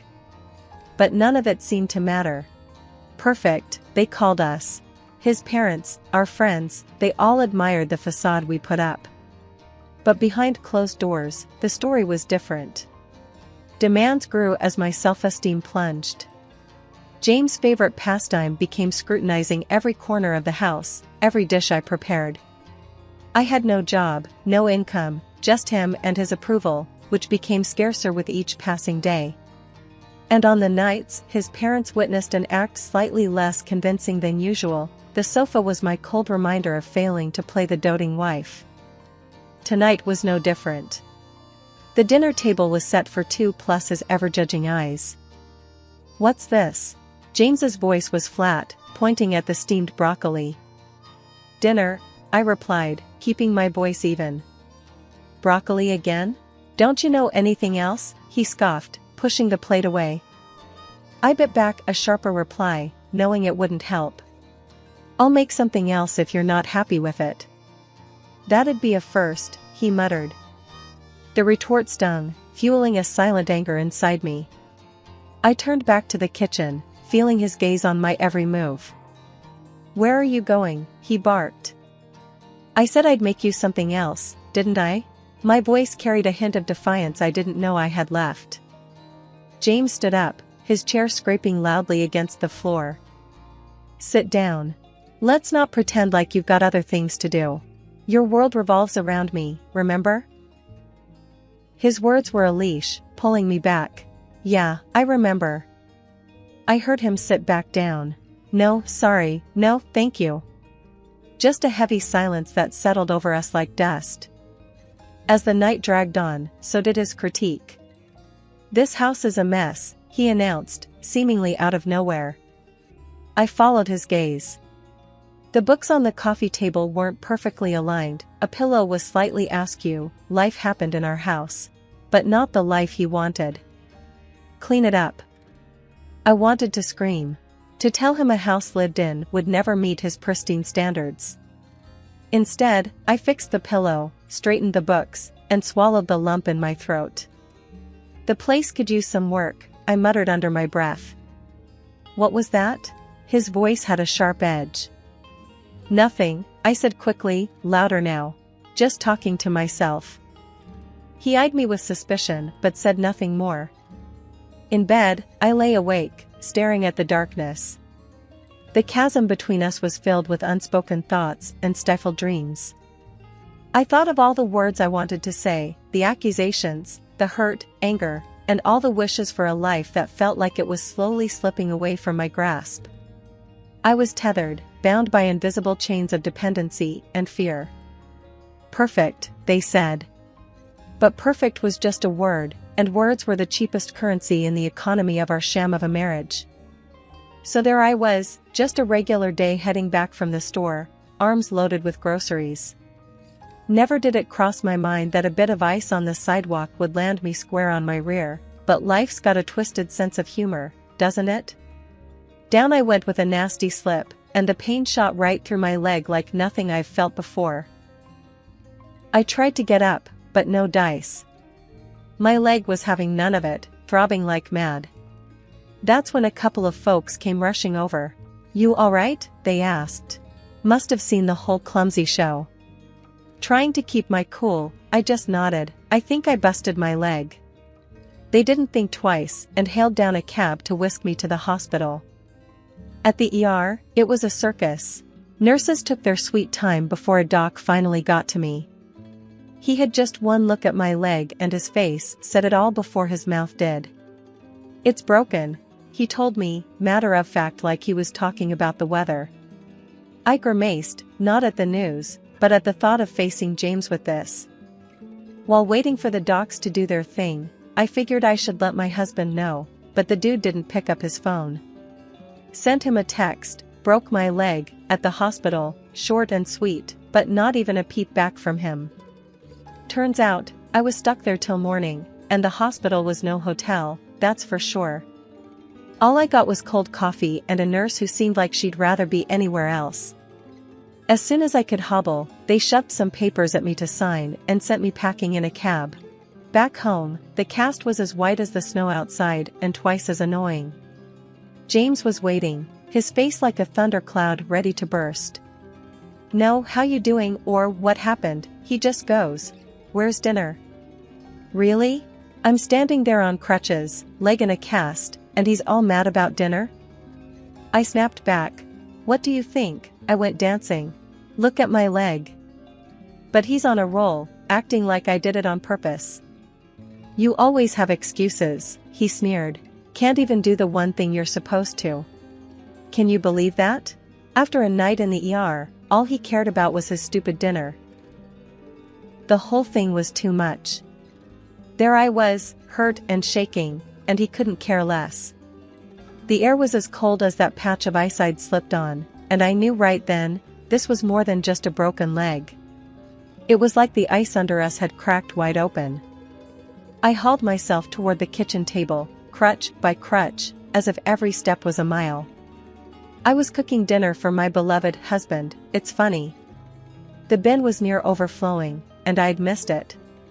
It was a tiny slip-up, but with James, nothing was ever tiny. "What's this now?" James barked, catching the sight of the unemptied bin. "You're home all day, and you can't even manage the simplest tasks." He stormed over, all bluster and rage, and with one swift motion, toppled the bin, its contents sprawling like a small-scale disaster at my feet. "Clean it up," he thundered. My fingers shook as I reached down, but not from the physical pain of my injury. It was something deeper, a crack in something that had once been whole. That night was sleepless, the echoes of his voice, blending with the hot sting of tears. Morning came with no comfort, just the light revealing the mess of last night. I sat at the kitchen table, papers in front of me, the sound of coffee dripping in the background. James stumbled in, the stink of beer still on him from last night. "Morning," he growled, his voice like gravel. "What's for breakfast?" I pushed the papers toward him. "I've got your breakfast right here." He squinted down at the divorce papers, unreadable for a moment. Then he looked up, a sly, mocking smile spreading across his face. "You serious?" "As a heart attack," I said.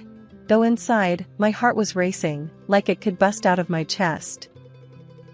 He threw his head back and laughed, rough and loud. "You ain't got the guts." I clenched my jaw. My voice came out low and steadfast. "Already did it. Just need your sign-off." He leaned down, face inches from mine. "You think you can survive without me? You're a broken bird, can't even take out the trash." "I'm done talking, James," I said, meeting his stare. "Sign the papers, or I'll have the law make you sign." He scoffed, grabbed the pen with a squeezed grip, and scrawled his name, each stroke heavy and deliberate. He threw the pen down like it was on fire. "Good luck, darling," he sneered. "You'll be crawling back before the month's up." But I wouldn't. I couldn't. This was my line in the sand, the overflowing bin that couldn't take more trash, more lies. Despite everything, I smiled, because that paper felt like the first step on crutches toward a different life. "Crawling's not my style," I said quietly. When I opened my eyes the next morning, everything was too quiet. Too calm. It was weird waking up to silence when inside, I felt like everything was about to blow. That's when he told me. Over a cup of coffee, he said we had to get the property split locked down. And, oh boy, he already had a lawyer in mind. Some hotshot in the city, near Lauren Tech. "You coming with me?" he said, not asking. "We'll get this done today." I really didn't have much of a say with my leg all broken and useless, so I just nodded. He helped me into the car, propped up my cast, and off we went. Everything was fine, normal even, until it wasn't. We were zipping down the highway, the city in the distance, like a bunch of toy buildings. Then he pulled over, sudden like. Said the wheel needed air. "I'll check it out," he mumbled. The next thing I know, he told me to get out of the car. "Just want to make sure we are safe." His tone was off, and not in a good way. But I got out, leaning on the car for support and feeling every bit as fragile as my plastered leg. He fiddled around by the tires for a minute, and then, without any kind of warning, hopped back in and hit the gas. I mean, he took off so fast I barely had time to shout. So there I was, out in the middle of nowhere with nothing but the sound of his car disappearing down the highway. I couldn't believe it. Was this really happening? I didn't have to think twice. My phone was in my hand, and I was hitting record. When he picked up, he was all smug. I've never hated the sound of a voice more. "Come back," I yelled. "This isn't funny." But he just laughed. Actually laughed. Said something about me getting what I deserved for wanting a divorce. Can you believe that? The line went dead, and the weight of what just happened slammed into me like a brick wall. I stood there on the side of the road, watching the taillights of his car disappear into a blurred speck in the distance. I was alone, miles from anything that resembled civilization.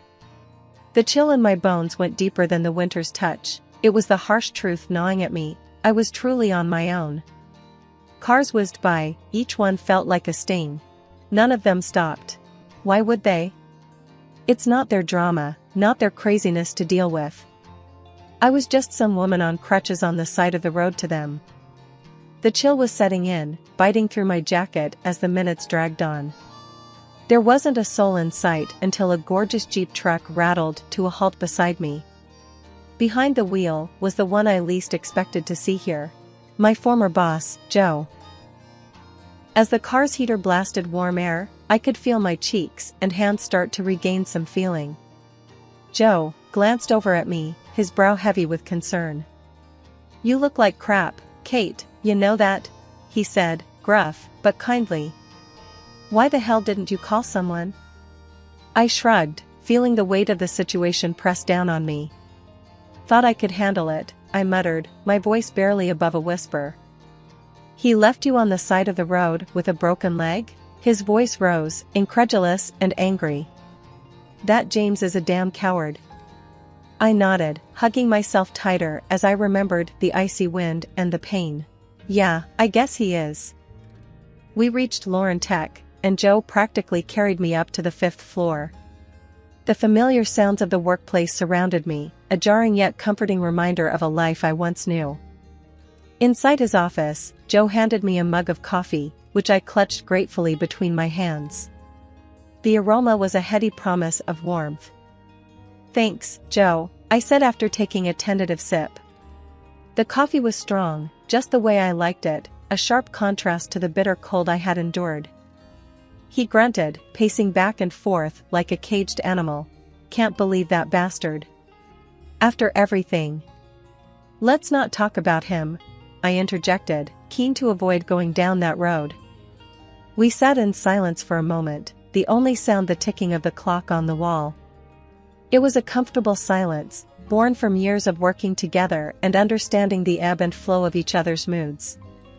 Joe finally stopped pacing and turned to face me. "What are you going to do now, Kate?" His tone was serious, the playful edge gone. "I don't know," I admitted, feeling lost. "I really don't know." His gaze softened, and he took the seat across from me.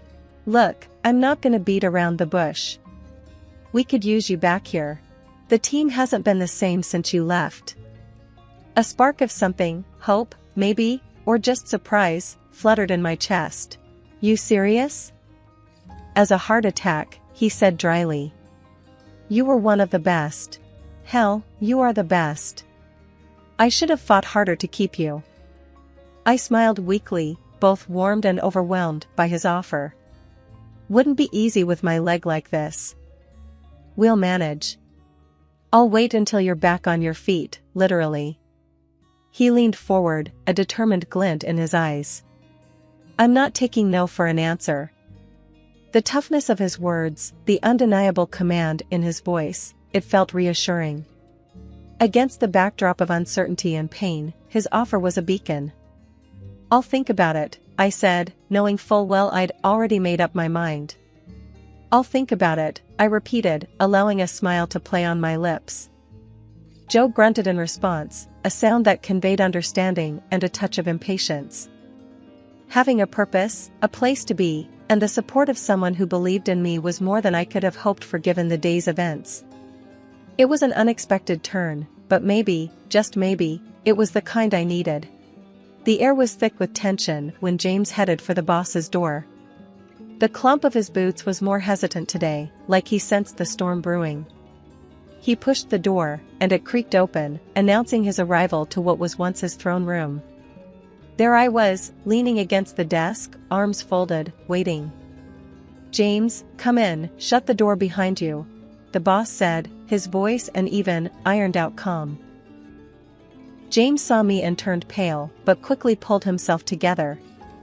What's this about? He grumbled like a cornered animal, ready to bite. The boss gestured to the chair, but James didn't sit. Instead, he crossed his arms, a mirror image of my stance, but filled with defiance where mine held determination. James, the boss started, fixing him with a look that could freeze hell over. I always thought of you as a sharp man. But what you've done? That's the sharpest kind of stupid. James shot a glance at me, a mix of fear and anger in his eyes. So, she's been yapping, has she? What lies has she been selling? No lies needed, mate, I said, my voice steady as a heartbeat.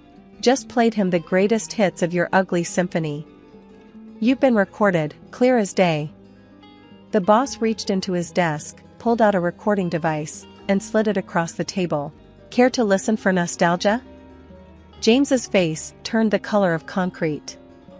You can't do this. You can't fire me over. Over what, James? Over you terrorizing your wife, my employee? Oh, I can. And I am. The boss cut in, his voice cold steel. James's eyes darted between the two of us, looking for some crack in the armor, some slip of weakness. But there wasn't one. I'll take you to court, he spat out. That's funny, I said with a cold laugh, 'cause that's exactly where we're going. Only difference is, I've got a bed of evidence, and you've got nothing but lies and empty threats. The boss stood up, the chair screeching against the floor like a war cry. Get out of my office, and get out of our lives. You're finished here. And with that, James's fate was sealed. In the courtroom, the evidence weighed heavier than his words, heavier than his anger. The judge didn't hesitate, hitting the gavel like a nail in the coffin of our married life. Sentence you to pay the compensation, and this court grants the separation, the judge announced, and it was like the first breath of spring air, chilly but promising blooms. Back at the job, I slid into the familiar groove of my work, but with a new shine on it. I wasn't just doing tasks, I was rebuilding. Every keystroke was a brick, every good morning mortar, every completed project a pillar in the house of my new life. Kate, my colleague Mark said, breaking my concentration. Must feel weird, huh? Getting everything back? I swiveled in my chair, facing him. Weird doesn't start to cover it, Mark. Feels like I've come back from the dead. Mark chuckled, his laughter rumbling like an old pickup truck. Zombie Kate, back for revenge. I cracked a smile. Something like that. Only this time, I'm not taking any crap from anyone. No more Mrs. Nice Gal. That's the spirit. You know, we all got your back here, no matter what. I nodded. The warmth in the office was more than the heating. It was the camaraderie, a shared fortress against any storm that might come. Hey there. I'm Clara, and I've been on a roller coaster that I used to call my marriage for the near 2 decades. I know numbers, that's my game, I'm an economist. But I'll let you in on a secret, give me a drab room and a fresh lick of paint and I'll give you a masterpiece. That's where I really shine. Now, Tom, he's a whole different story. The guy's got brains, I'll give him that. Financial analyst, and a damn good one. We met back in college, both of us bright-eyed with textbooks in hand. Dreamt of the big family, the white picket fence, the whole shebang. Turns out, life had other plans. Docs gave us the hard truth, with me, babies just weren't going to happen. Crushed us for a while, yeah, but we bounced back, sorta. We decided, if not a house filled with kids' laughter, we'd fill it with something else, style, charm, call it what you will. We found this house, and signed up for a multi-year mortgage. A beast of a place, years upon years on its bones, creaking like an old ship. Most would have walked away, but not us, we saw what it could be. I remember walking through the door the first time, the smell of dust and forgotten times in the air. Tom was right alongside me, and he was talking big plans, like he did. You see this, Clara? This place is ours. A bit of elbow grease, and we'll make it into something. I laughed, shaking my head at his excitement. Elbow grease? Tom, this place will take more than that. But we'll do it. Room by room. The first couple of years were rough. Juggling jobs and paintbrushes, learning how to fix a pipe without flooding the kitchen. But every evening, we sat amid the chaos of renovation, beers in hand, and it felt like we were invincible. One night, in the middle of an argument about what color the living room should be, he wanted blue, I wanted green, he threw his hands up and cussed. Damn it, Clara, pick whichever. It's just a color. I shot back, just a color? Tom, this is important. It sets the whole mood of the house. I was half mad, half laughing, because who gets into a tiff over paint? The green one, by the way. He said it made my eyes look brighter, and that was that. Every choice, every little victory was ours. Then the house started taking shape, and I got a taste for it, really got a taste for it. The neighbors, friends, they couldn't stop yapping about how I turned the old wreck into something out of a magazine. Each room was a new project, a challenge that I chewed on until it was just right. The transformation wasn't just the house, it was me too. Here I was, sleeves rolled up, covered in paint splatters, fiercer than I ever felt pushing papers at my old economics gig. Holy mackerel, Clara, did you redo the bathroom again? Tom asked one evening, eyebrows raised higher than the new shower head. Yep, didn't like the first tiles we picked. These are better, see? I slapped the wall, proud as hell. He leaned in, squinting at the tiles. Looks the same to me, but if it makes you happy, then I'm all for it. Typical Tom, always played it cool, but I knew he was impressed. When the Lewis family from next door came over for dinner, Mrs. Lewis almost dropped her casserole walking into the dining room. I had to stifle a laugh. I'm sorry, Clara, but this is just... It's gorgeous. You did this? She was all wide-eyed, turning in circles, taking it all in. I shrugged, trying to act like it was no big deal, but inside I was buzzing. Yeah, I did. Got sick of the wallpaper and thought I'd try something new. New? This is a dang masterpiece.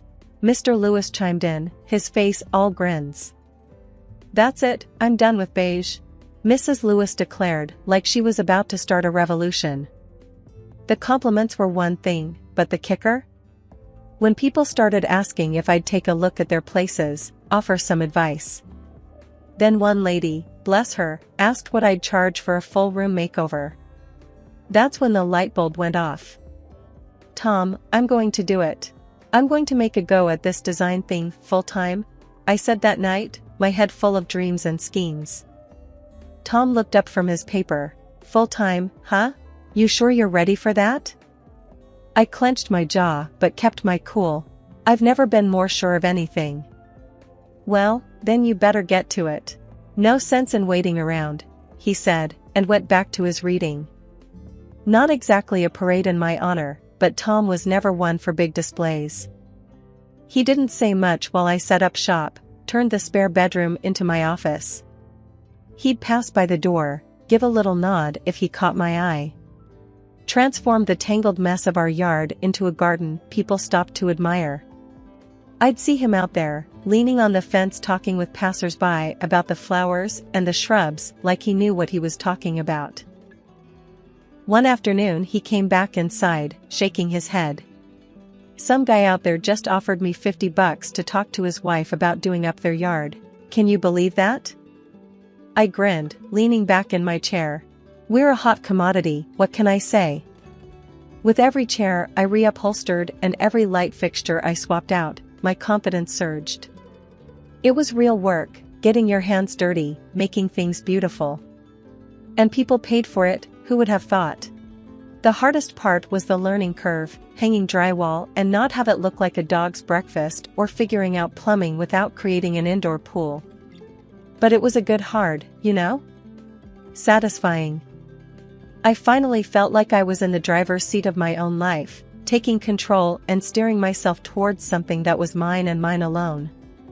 Our house, with its fresh coat of me on every wall, every floorboard, it wasn't just a bunch of projects anymore. It was a signpost, pointing me to where I needed to go.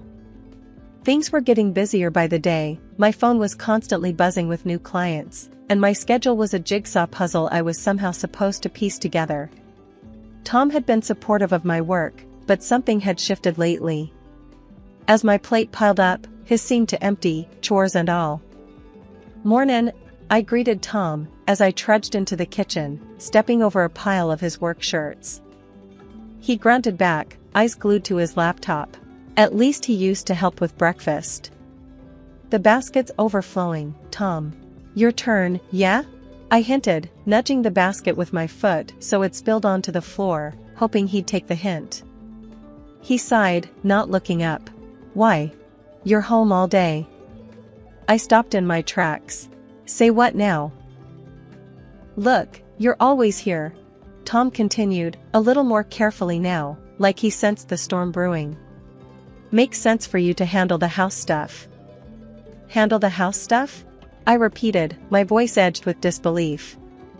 "I'm running a business, not sitting around here twiddling my thumbs." Tom's gaze finally broke from his screen. "Yeah, but I have to get to the office." I was about to argue, but the phone rang. Saved by the bell, or cursed, given it was another job to add to the pile. As the days rolled on, the pattern held. Tom's leave-behinds, coffee cups in the living room, newspapers scattered on the dining table, and those darn socks everywhere. You'd think he was trying to mark his territory. "Come on, Tom, this isn't the you I know," I said one Saturday morning, dishes clanking as I loaded the dishwasher with last night's remnants. "You used to care about this stuff." We were like two ships in the night, and I ain't talking about the romantic kind. He was off first thing, back when I was hip-deep in swatches and samples, and by the time he rolled back in, I was dead to the world on the couch, tablet still in hand. "Listen, Tom, we can't go on like this," I said one evening, dishes done, with enough energy left over to tackle what was really bothering me. "We're supposed to be a team." He looked like a teenager caught out past curfew. "Look, Clara, I just don't see the problem." I laughed, but it wasn't the happy kind. "You don't see? Okay. How about we start with you acting like this place is a hotel and I'm the service?" He opened his mouth, then shut it, like the right words had taken a detour. "I'm not asking for much. Just do your share. Act like you live here. Because, spoiler alert, you do."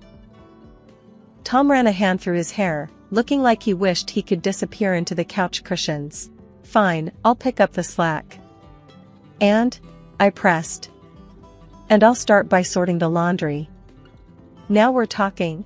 I nodded, my arms crossed, but my lips trying not to smile, because it was either that or scream. It was a small victory, but I take M where I can get M. It was a reminder that for all the work, all the late nights and color palettes and textures and fittings, if your foundation is shaky, the whole house feels it. And I wasn't just talking about the renovations. I started noticing Tom was glued to his phone more these days. Eyes almost stuck to the screen. And then there was that haircut, the kind young folks are wearing, shaved on the sides and longer on top. When I asked him about it, he just shrugged it off, saying something about wanting a change. To me, it screamed midlife crisis loud and clear. It was finally the day we'd been plowing towards for what felt like forever. The mortgage was paid off. That was supposed to be our light at the end of the tunnel, our big reason to celebrate.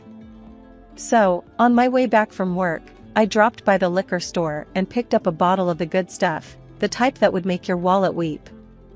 I also got fancy cheeses, the sort with names too difficult to pronounce, and those artisan crackers that Tom liked.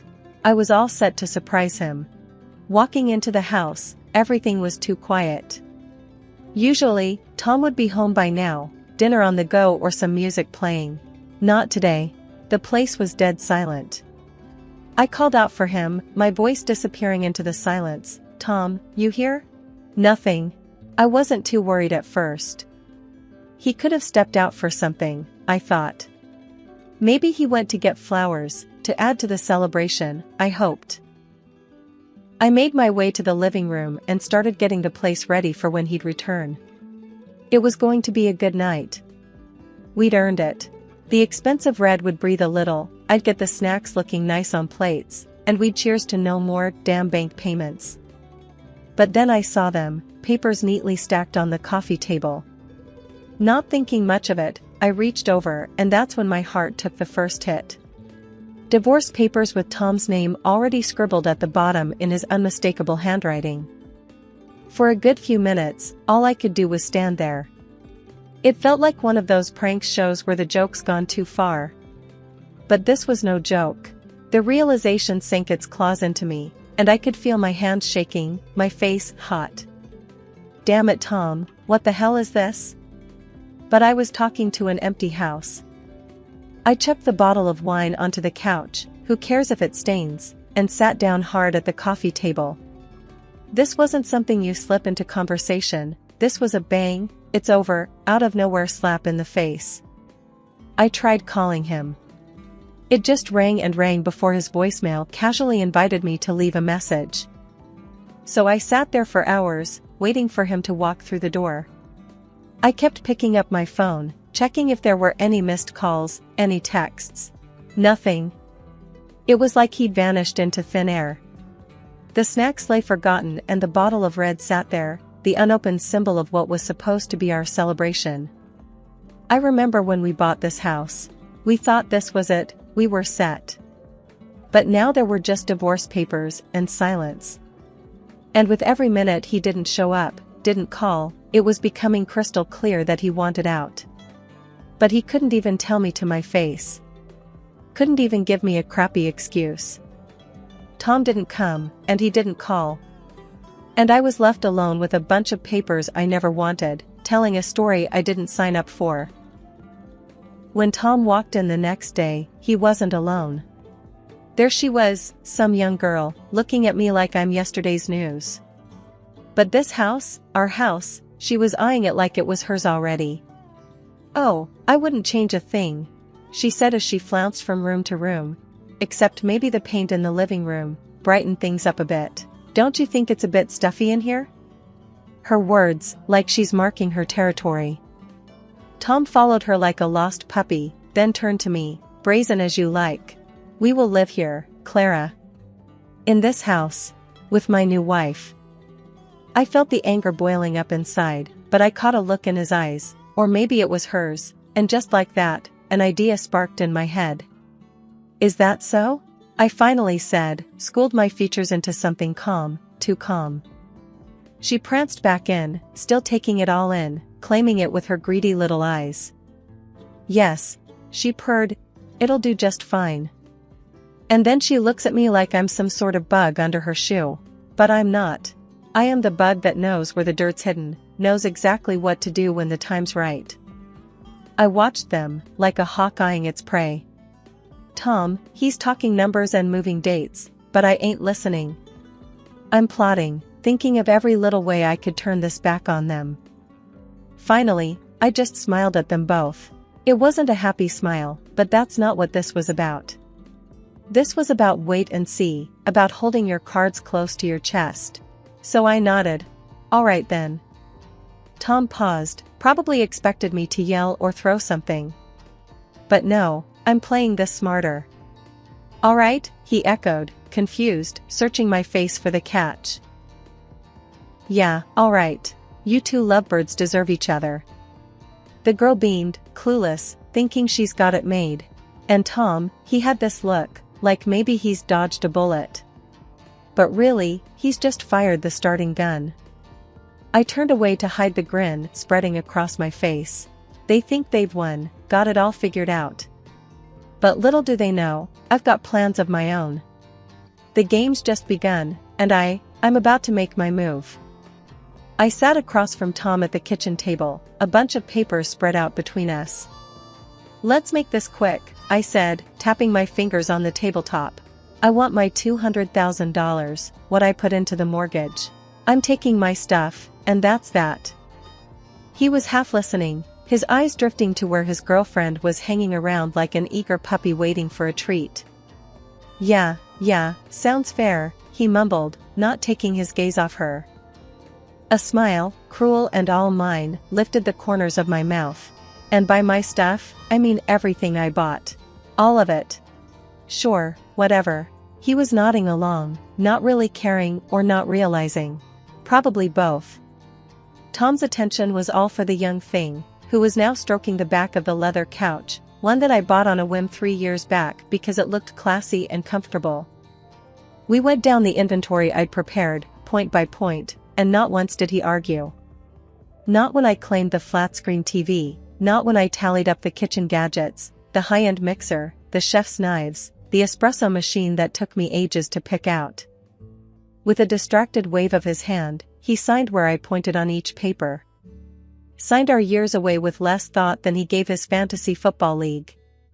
It took everything I had not to slam my fist on the table to get him to actually look at what he was giving up. But why bother?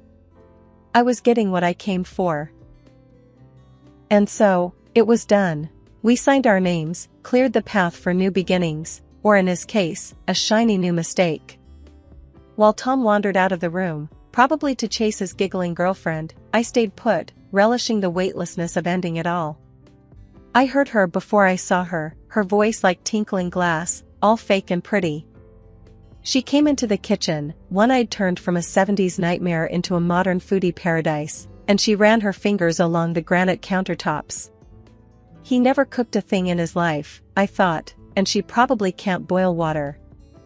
You're old, but you have good taste, she said to me, a backhanded compliment wrapped in a sweet tone that didn't reach her eyes. I looked her up and down, my gaze pointed. Honey, good taste doesn't have an expiration date. But let's see how long your novelty lasts around here. And with that, I grabbed the box filled with photo albums, my favorite coffee mug, and a collection of fridge magnets from every state I'd visited and walked out without a backward glance. I didn't need to look back to know she was still standing there, probably puzzled by my refusal to fight. Good taste indeed. Let her find out, like I did, that marble and leather mean nothing without someone real to share it with. I had my memories, my dignity, and soon enough, a bank account that would turn that house into a distant memory. Moving day had all the drama of a bad TV show. Tom just stood there, mouth hanging open, as the movers made trip after trip out the door. Couch, gone. The fancy heaters I'd haggled for, gone. And yeah, when I said everything, I meant the kitchen sink too. That was a masterpiece of stainless steel, and it was mine when I walked in. It was mine walking out. His girl, what's her face, she lost it. Standing there in designer heels on the hardwood floor I picked out. This wasn't the deal, she hollered like she was calling the shots now. I leaned against the doorframe, every piece of paper with Tom's signature a shield. Deal was I take what's mine. That's it. Tom finally found his voice, a little wobbly but there. Clara, let's talk about this. There's gotta be. I cut him off with a wave of my hand. Talk? You signed, Tom. As clear as day. Everything I bought, I take. He ran a hand through his hair, the way he did when he realized he was in over his head. But the sink, Clara? Come on. I didn't budge. You should have read the list. Not my problem, you were too busy with her. I nodded towards his plaything, who was now scowling like a kid who'd been told Christmas was cancelled. But where are we gonna wash dishes now? She piped up, hands on her hips like she was in some sort of showdown. I couldn't help it, I laughed. Guess you'll figure it out, won't you? Tom paced now, a caged animal sort of look about him. Clara, we can't just. We need some of this stuff. How about the heaters? It's winter. I glanced at the wall where the heater used to be. Close work. Or hey, maybe you two can snuggle up for warmth. Clara, his voice cracked. Typical. Always loud when he was losing. We had an agreement, Tom. You agreed to 200 grand and for me to take my things. Well, I'm taking my things. That's fairness. That's getting what I'm owed. He went quiet, that defeated slump setting into his shoulders. His girl, she still didn't get it, feet stuck to the ground, her face twisted. This is total crap. I shrugged on my coat, the one I used to leave hanging on the hook by the door. Your problems aren't my problems anymore, sweetie. I put on my sunglasses, grabbed my purse, and stepped out into the cold. The movers had the last few boxes ready to go, and I gave them the nod. Time to move on. Behind me, the door to the house stood open, letting out all the warmth. A pretty good metaphor, maybe, but I wasn't in the mood for poetry. I was in the mood for starting fresh. As I pulled away, I left them standing in an empty house that was once full of everything but love. Love they'd have to find on their own, without the comforts I'd brought into their lives. A month had flown by since the split, my new life slowly taking shape, when my phone buzzed with a number I knew too well. My ex, sounding all choked and lost, was on the line. I can't do this anymore, he groaned. I'm cooking, cleaning, it's all me, all day long. He told me how his young wife did squat, just flicked her thumbs on her phone screen or waltzed out with her pals. He was learning the hard way, juggling pots and pans, scrubbing toilets, and handling laundry. Please, can we try again? I made a mistake, he was practically begging, that note in his voice, like he'd never known a day's work in his life. I held the phone, a smile cracking across my face. You've got some nerve, I chuckled into the receiver. But you made your bed, now lie in it. Hanging up felt like dropping the heaviest bag I'd been carrying without knowing. Released from that old deadweight, I threw myself into my latest project, my very own house. Yeah, you heard that right, my house, not ours, not his, but my very own. As I stood in the entranceway, my new place was bustling with voices and footsteps. A blank canvas waiting for me to splash it with life. Hey lady, where do you want this box? One of the movers called out, struggling under a carton labeled kitchen stuff. Over there, by the counter, I directed, pointing him to the spot. The advance guard of my new abode was just me and a crew who didn't care about the past, just where to lug the next heavy thing. They'd drop a box, wipe their brows and ask where the next goes. A dance of starting anew. That night, with the boxes still piled high, it hit me, this wasn't just a new page, it was a whole other book. And I was going to fill it with wonders and blunders, scribbles, and scenes that made sense only to me. It's funny, how you think you need someone to make a house a home. But all you really need is to surround yourself with things that make you, well, you. Starting over? Yeah, let's paint this town with my kind of life.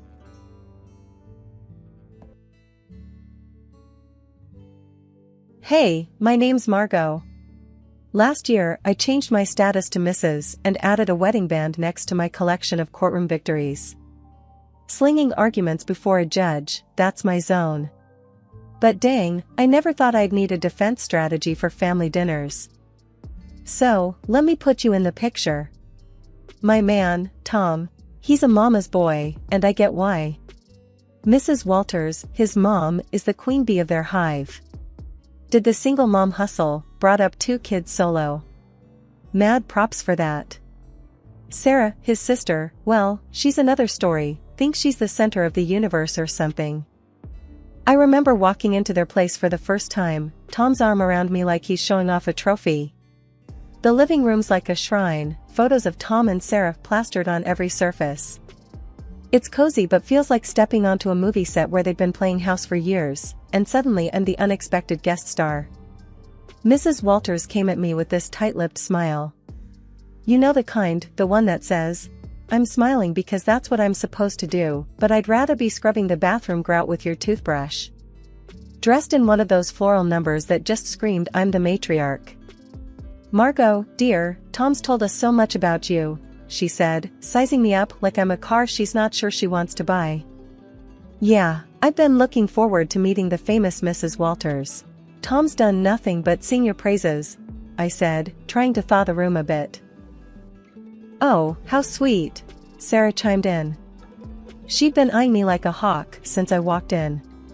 "Tell us, Margot, how's the lawyer life? I picture you in court, like on TV, making bank." "So how much do you actually make?" I almost choked on my spit. Who asks that straight out of the gate? I laughed though, 'cause what else are you gonna do?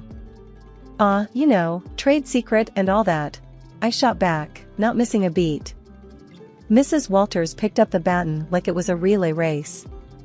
"But surely you can give us a ballpark figure, for family." Tom shot me that please don't be mad look, but I kept my cool. "If I had $1 for every time someone asked me that, I'd have enough to change the subject," I parried, topping it off with what I hoped was a disarming smile. Mrs. Walters snorted. Yeah, she snorted. "Well, it's no secret what a teacher earns. Right, Tom?" "Mom," Tom sighed. "Let's not do this now." Right, she said, waving her hand like she's dismissing a servant or something. "Anyway, you'll be like family now, sharing is caring and all that." I slid a look at Tom. His help-me face was on full display. I knew then I wasn't just marrying Tom, I was enlisting in some low-key domestic Cold War. Couple weeks in, and I'm standing in our kitchen, apron on, pot simmering, trying out Mrs. Walters' famous chili recipe. Now, Mrs. Walters and Sarah have got this routine. They drop over unannounced like they forgot it ain't their house. "Your chili needs more heat," Mrs. Walters picks at the ladle like she might catch something. "And less salt. Watch your husband's blood pressure." "Got it," I reply. Inside, I'm rolling my eyes so hard I'm seeing my brain. Sarah's there too, all leaned back on a stool like she's the Queen of Sheba. "You see this spot, Margot? Cleanliness is next to godliness, isn't it, Mom?" Mrs. Walters nods like it's gospel and Sarah's high-fiving herself in her head. "Funny, I cleaned this place this morning," I say, swiping the spot off the counter. "Must have missed that one." Tom's in the other room, clueless, probably deep in some video game or sports stats. So, I figure it's high time to fill him in on the home invasions. I poke my head in where he's slouched on the couch. "Hey, you got a sec?" "What's up, babe?" Tom flicks his eyes up for just a moment, poor thing, like he's afraid he might miss a crucial play. "Your mom and Sarah, they come in, take over, nitpick everything I do. It's like they're looking for stuff to complain about." I let it tumble out. Margot, they mean well, you know? They're just..." Tom scratches his head. "I'll talk to them. They'll chill out." Back to the kitchen, and it's like walking into the final round of some cook-off where I'm the only contestant and the judges are out for blood. "So, Margot, when's dinner?" Tom must be starving. Sarah glances at me like I'm the help. Whenever the chili decides it's ready, I shoot back, but I keep my voice light. It's a tightrope walk. Dinner lands on the table, and I'm scanning their faces. Mrs. Walters stirs hers around, inspecting every bean like it holds the secret to the universe. "Bit different from how I make it," Mrs. Walters finally says. "That's code for nice try, but you're no match for me." Tom dives in though, bless him. "Babe, this is awesome. Right, Mom? Sakai, Sarah mutters, and Mrs. Walters just shrugs like she's agreeing with the worst food critic. After they leave, Tom's slapping his belly, saying it's all good. I'm watching the door shut behind them, feeling tiny, like I'm losing at some game I didn't sign up to play. The next time they pop over, it's the same old tune, like nothing changed. I must have been dreaming to think a few words from Tom might turn the tide. Still, I ask him to talk to his mother about boundaries. I thought getting hitched was the hard part. Fitting into Tom's family? That's the real challenge. They've got their own idea of family, and I ain't in it, yet. If this is what married life is like, count me out of the honeymoon phase. It was one of those days where the clock seemed to tick slower than syrup drips from a bottle. That's when my phone decided to sing its little heart out. Glancing at the caller ID, my heart sank. It was Mrs. Walters. Again. Margot. Her voice was stern, and it did nothing for my headache. You think you can just snatch Tom away from us, huh? Her words stung like vinegar on a paper cut. I glanced over at Tom, hoping he'd at least flinch at his mother's tone. Nothing. He's glued to the TV screen, a statue with heartbeat. Mrs. Walters, it's not like that. We're just trying to set up some boundaries, I said, my voice squeezed thin. Boundaries? She fumed. That's just a fancy word for shutting us out. You can't do that to us, to me. He's my son. As I blinked back frustration, Tom's still silent, looking like someone shrunk his spine in the wash. Listen, it's normal for married folks to want their own space. I tried to keep the edge out of my tone. Space? He's never needed space before you, came her sharp retort. Her voice was a buzzsaw, and each word carved up my patience. That was when Tom decided to pipe up, but not to back me up. No. Mom, is everything okay? Margot's not, she's not being unreasonable, I guess? He said, but his voice was like wet cardboard. Tom, I just can't believe this. First, Sarah tells me Margot is making a fuss over our visits, and now this? Mrs. Walters sounded wounded, and boy did Tom jump on that note. Sarah said that? Tom turned to me, eyebrows raised as if I was the one creating trouble. Yeah, she did. And I think she's right. Family is family, Tom. You can't just turn your back on us. She pressed harder, knowing she was reeling him in. I saw my husband, a man I loved, deflate like a party balloon 2 days after the fun. The call ended with promises of another family meeting that felt more like a summit to discuss the terms of my surrender. After the call, it was as if nothing happened. Tom settled back on the couch, resuming his championship in channel surfing. Mrs. Walters resumed her drive-bys, each one a masterclass in thinly veiled jabs. And Sarah? Well, she might as well have been a puppet master the way she got Tom's ear whenever she pleased. When word got back to me that my husband's sister, Sarah, was running her mouth about me all over town, my blood boiled for a second. But I didn't let it get the best of me. I knew I had to handle this the right way.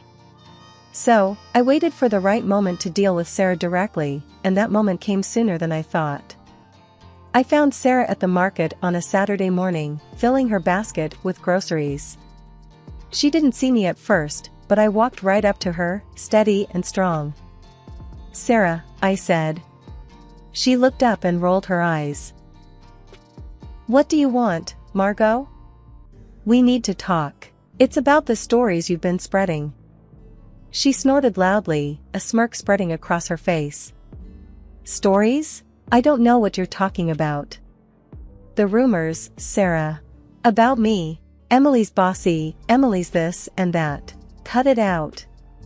She laughed, tossing an apple up and down in her hand. And what are you going to do if I don't? You think you can boss me around? I kept my cool. Listen, spreading lies isn't just mean, it's slander. And I won't stand for it. Sarah laughed again, louder this time. You're gonna sue me? Get real, Margot. You ain't got the stomach for that. People's reputations are at stake. I'm serious, Sarah. Keep it up, and yes, I will take legal action if I need to. The arrogance just poured off her as she leaned in close. "You're in way over your head. Little Miss City Lawyer gonna take me to court?"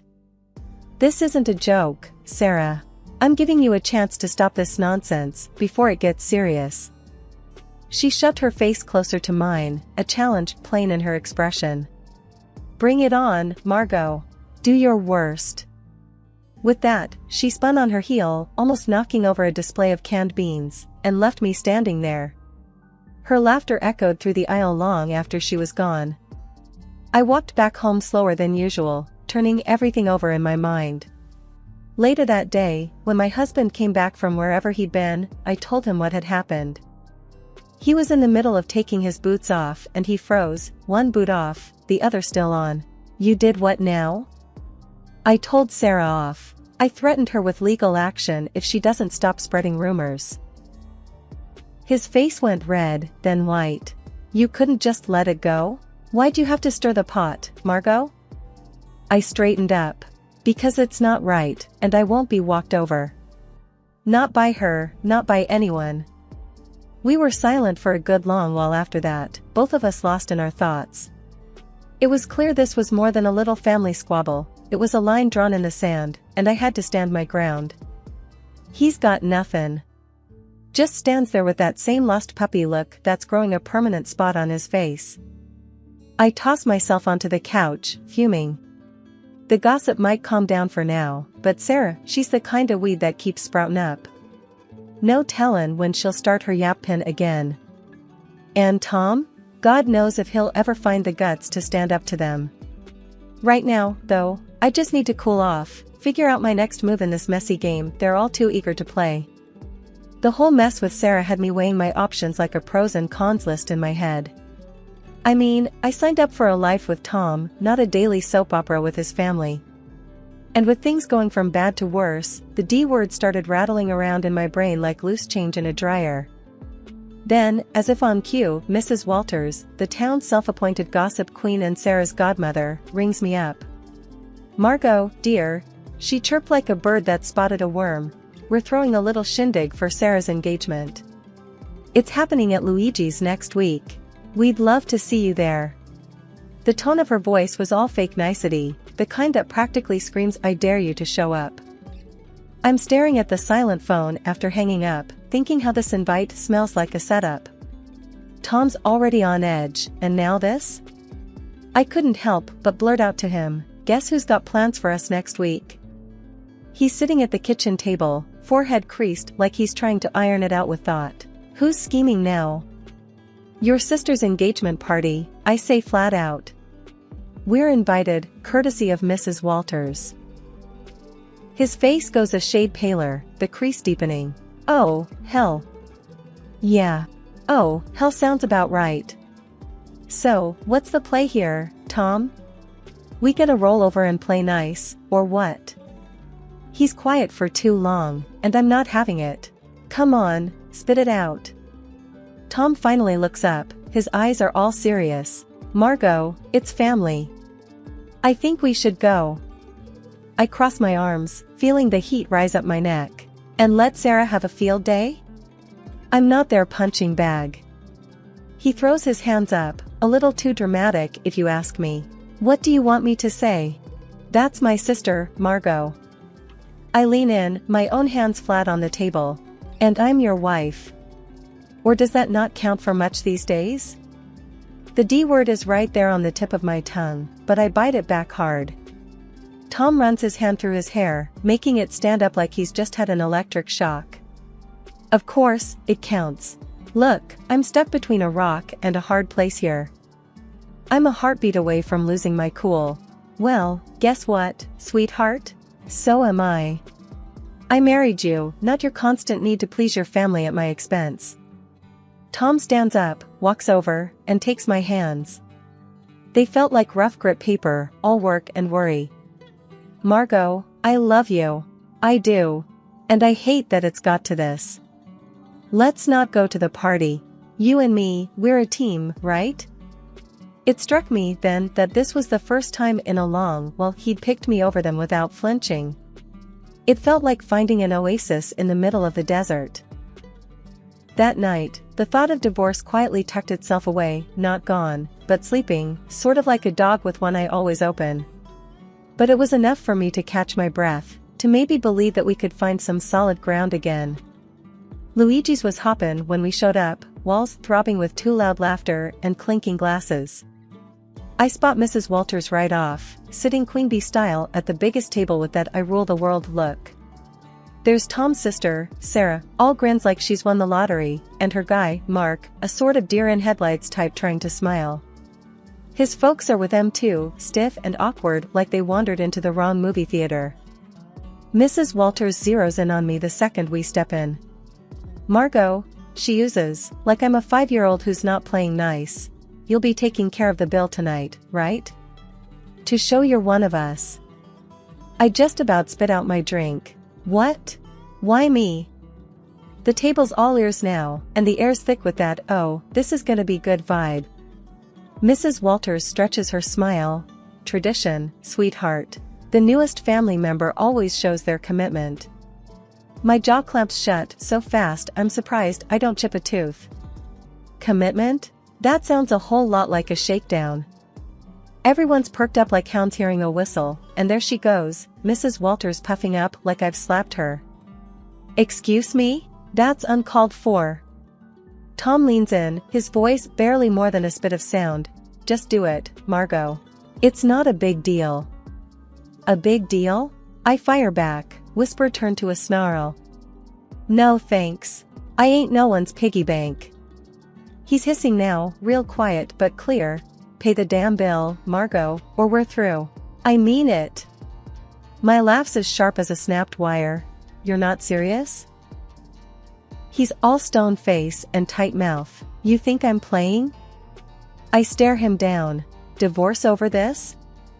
He's all, "Family first, Margot." I'm shaking my head, and where do I fit, huh?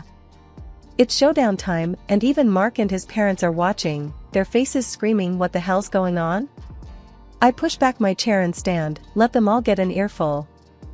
"No, I ain't doing this dance," I say, voice like a hammer on steel. There's shock on their faces, some whispering, some wide-eyed. Tom's going red, white, red, like a stoplight losing its mind. Mrs. Walters looks like she might choke. I walk out into the night. It's black and cool and smells like freedom. I hear the door slam behind me, my heart's doing a 100-yard dash, but it's Tom who flung the D word, not me. The bar was nothing special, just another hole in the wall with dim lights and the smell of old beer. I had barely settled with a glass of something strong when my phone rang. It was Tom, and for a moment, I considered not answering. But I did. "Margot, listen, I'm sorry. I didn't want to say divorce." Tom's voice was rushed, apologetic. Before I could even think of a response, Sarah's voice blasted through. "You've ruined my engagement dinner, you selfish." The phone must have changed hands so fast my head spun. I could practically hear the venom in her voice. In the background, I heard Mrs. Walters, loud and clear. "Why should I pay? He's your son, you pay the bill." I won't have my daughter married into a family that doesn't know how to treat. The chaos from Luigi's was spilling through the phone like a bad sitcom without a laugh track. People were arguing, and it seemed like nobody was keen on picking up the tab. I pushed away from the bar, my anger lending me a clear, calm voice. "Sarah, chill out. Your mom's the one making a scene, not me." "Hang up, Margot," Tom said, now a faint whisper behind his sister's ranting. "No, she needs to." Sarah kept going, but I wasn't about to play this game. I ended the call. The screen showed a string of missed calls and texts that I swiped away. They were probably all about the same thing. Guilt, blame, the usual. I looked at the bartender. "Another one, please." He nodded, pouring another shot without a word. Silence settled around me, except for the low murmur from the regulars scattered around. I tried to collect my thoughts. My phone screen lit up again, showing Tom's name. The guy just didn't know when to quit. I flipped the phone face down, letting it go to voicemail. It was futile to talk when the whole crew was going off the rails back there. A few drinks later, the door to the bar creaked open, and in came a chilly gust of evening air. But I didn't look up. It didn't matter who was coming and going. I thought about what just happened, what it all meant. Here I was, sitting in a bar because my family-in-law decided I was the bank. And instead of understanding, my supposed partner turned it into an ultimatum. I finally picked up my phone and typed out a text. Tom, we're done. Sarah can think what she wants, and your mom can deal with her own damn bills. I won't be part of this circus anymore. Just as I hit send, the phone rang again. This time, I shut it off. I was tired. Tired of the arguing, the demands, and above all, tired of feeling like I was alone in a partnership that was supposed to have my back. When the room finally stopped spinning, and my head felt a little clearer, I knew what had to happen next. It was time to start looking forward, even if I had to do it on my own. No more games, no more being the scapegoat for a family that couldn't see past their own drama. I walked out of the bar, leaving the noise and the night behind. The air was getting colder, and the city lights were starting to blur into the coming darkness.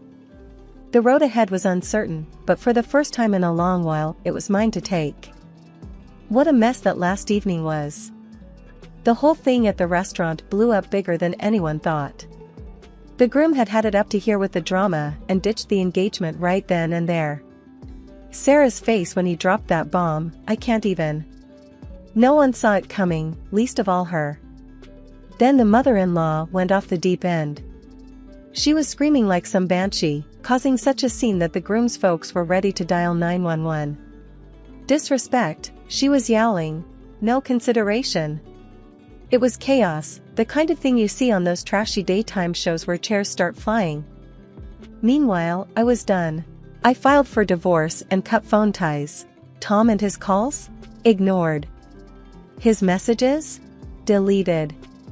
The last I heard, him, his sister, my former mother-in-law from hell, they're all holed up in the same house, probably driving each other up the wall. As for me, it felt like I'd finally stopped holding my breath after years underwater. Life's simpler now, but that evening's still the talk whenever I bump into people from the old circle. It gets old, you know? So here's the update, for anyone who still cares, I'm living my best, most peaceful life.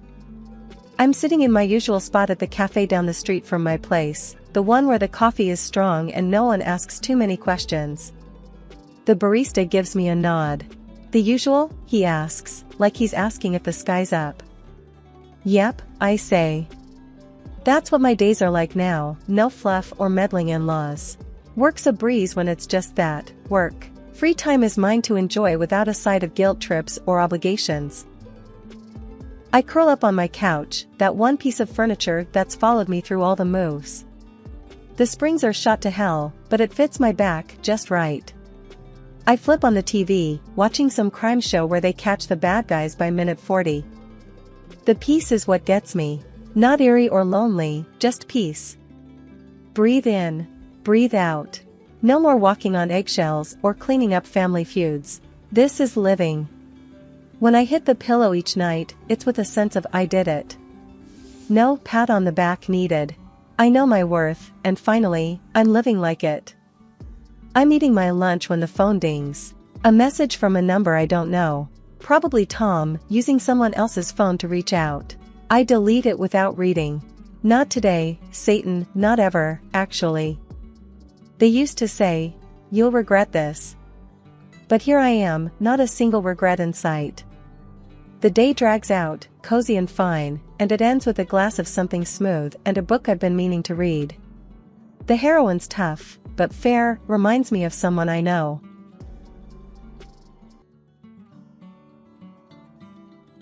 Hey there, my name is Rose. I'm the one you don't hear about in those family photos where everyone's smiling like they don't have a care in the world. I got a sister, Lucy, she's been the star of the show since the day she was born. Little Miss Perfect, right? And me, I'm basically the backstage crew in my own life. But enough about that. So, let me paint you a picture. It's the morning of my 10th birthday. I'm at the breakfast table, thinking maybe today, things will be different. Dad's munching on his toast, buried in a newspaper. Mom's fluttering around, and Lucy's there, eyes all wide and innocent. I'm waiting for some pancakes, maybe a happy birthday, you know, the usual birthday jazz. That's when Lucy, all sweet-like, starts to cry. Through her tears, she goes, "Rose pushed me, and I hurt my knee." I'm standing there, jaw on the floor. What? No, I didn't. But Dad just peers over his paper, frowning like I'd spilled his coffee, and Mom, well, she's already knee-deep in Band-Aids for Lucy. "You gotta be kinder to your sister, Rose," Mom lectures, no room for buts. But you heard your mom, Dad cuts in. And just like that, end of story. No pancakes. Lucy's whimpering turns into a sly grin the moment they're not looking. Birthday cancelled on account of sibling drama, courtesy of yours truly. Fast forward to Christmas that year. I wake up thinking maybe this time I'll score some decent loot. We're around the tree, and Lucy's tearing through her presents like a tornado. New phone and fancy threads. I find my name on a package, rip it open. Socks. And some dollar store alarm clock. I mean, come on. Later, I'm sitting on the porch, skipping rocks on the sidewalk. Grandma Joan finds me there, hands me a cup of hot cocoa like she always does when the world gives me the cold shoulder. "Thanks, Grandma," I manage, trying not to sound as grumpy as I felt. High school was no different. Lucy had the looks, the friends, I had acne and a job at Sal's Pizzeria. Worked my tail off, got those grades, and I'm thinking, this is gonna be my ticket out, right? There's this one night, senior year, college brochures spread out on the kitchen table like a bad hand of cards. Dad's fixing the sink, Mom's doing her Sudoku, and I'm about to lay my cards down, tell them about the colleges wanting to throw scholarships my way. I'm all, "There's this college outstate dash. Money's tight, Rose," Dad says straight off, not even looking up. "We're looking at community options." I shoot a look at Mom for some backup. She doesn't look up from her puzzle. "We're saving for your sister's college fund." That's when Grandma Joan steps in, real quiet. She talks to Dad first, then Mom. It's not pretty, but when she's done, she's got that check for me, pressed it into my hand like a secret handshake. "Make it count, kiddo," she says, eyes all fierce. And that was it. That check was my golden ticket, my ride far away from socks, alarm clocks, and Lucy's messes. Out of the circus, just like Joan said. As soon as my feet hit the campus of that outstate college, it was like I could finally breathe. No more Lucy, no more comparisons, no more feeling like an afterthought. I was my own person here, and that was all kinds of liberating. So yeah, I dug into those law books like they were the only things keeping me grounded. I was at the library more than I was at my own dorm room. Came to know every coffee stain on those tables like they were my personal constellation of caffeine. But it wasn't all smooth sailing. Money was tight. I remember this one time at the campus grocery store, counting coins from my pocket for a week's worth of ramen. The cashier was tapping her nails, looking bored out of her mind. "You gonna pay or what?" she drawled, popping her gum. I was a dime short. A freaking dime. "Hold on," I mumbled, searching my pockets for a coin that wasn't there. That's when this guy behind me sighed loudly and threw a quarter on the counter. "Here, keep the change," he grunted. Embarrassing? Yeah, you bet. But it was also the day I met Mike, who turned out to be a fellow law student and a bit of a smartass. A friend, something I hadn't had a lot of. In the grind between classes and part-time jobs, Mike and I stuck together. He was as plain-spoken as they come, didn't have patience for show-offs or slackers. Wasn't the type to sugarcoat feedback on my mock trial performances either. "You gotta stop sounding like you're asking permission to be fierce," he'd say. "You know this stuff, Rose. Act like it." And I took that to heart. By the time I was sitting for the bar exam, I felt like I was carving my own path, laying down the law, you know? I wasn't Rose, Lucy's sister. I was just Rose, soon to be Rose, ESQ. At the firm, things were different. I had to prove myself again, but this time it was on my own terms. The partners, they were a mixed bag, some welcoming, some wary of the new blood. I remember being cornered by one of the senior partners, Bill, during my first week.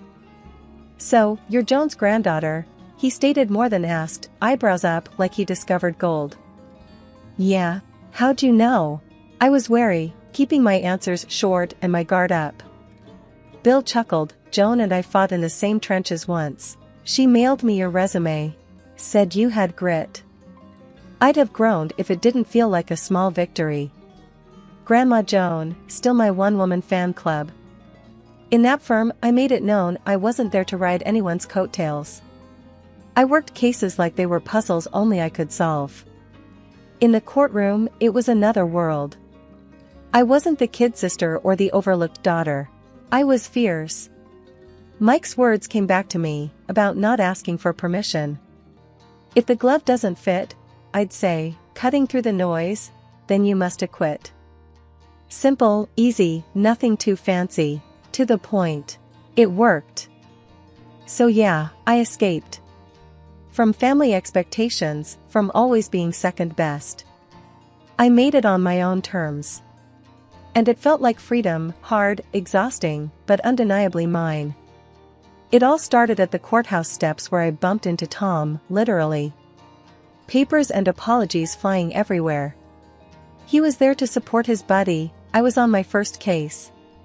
We laughed it off, grabbed coffee, and it turned out we could talk for hours.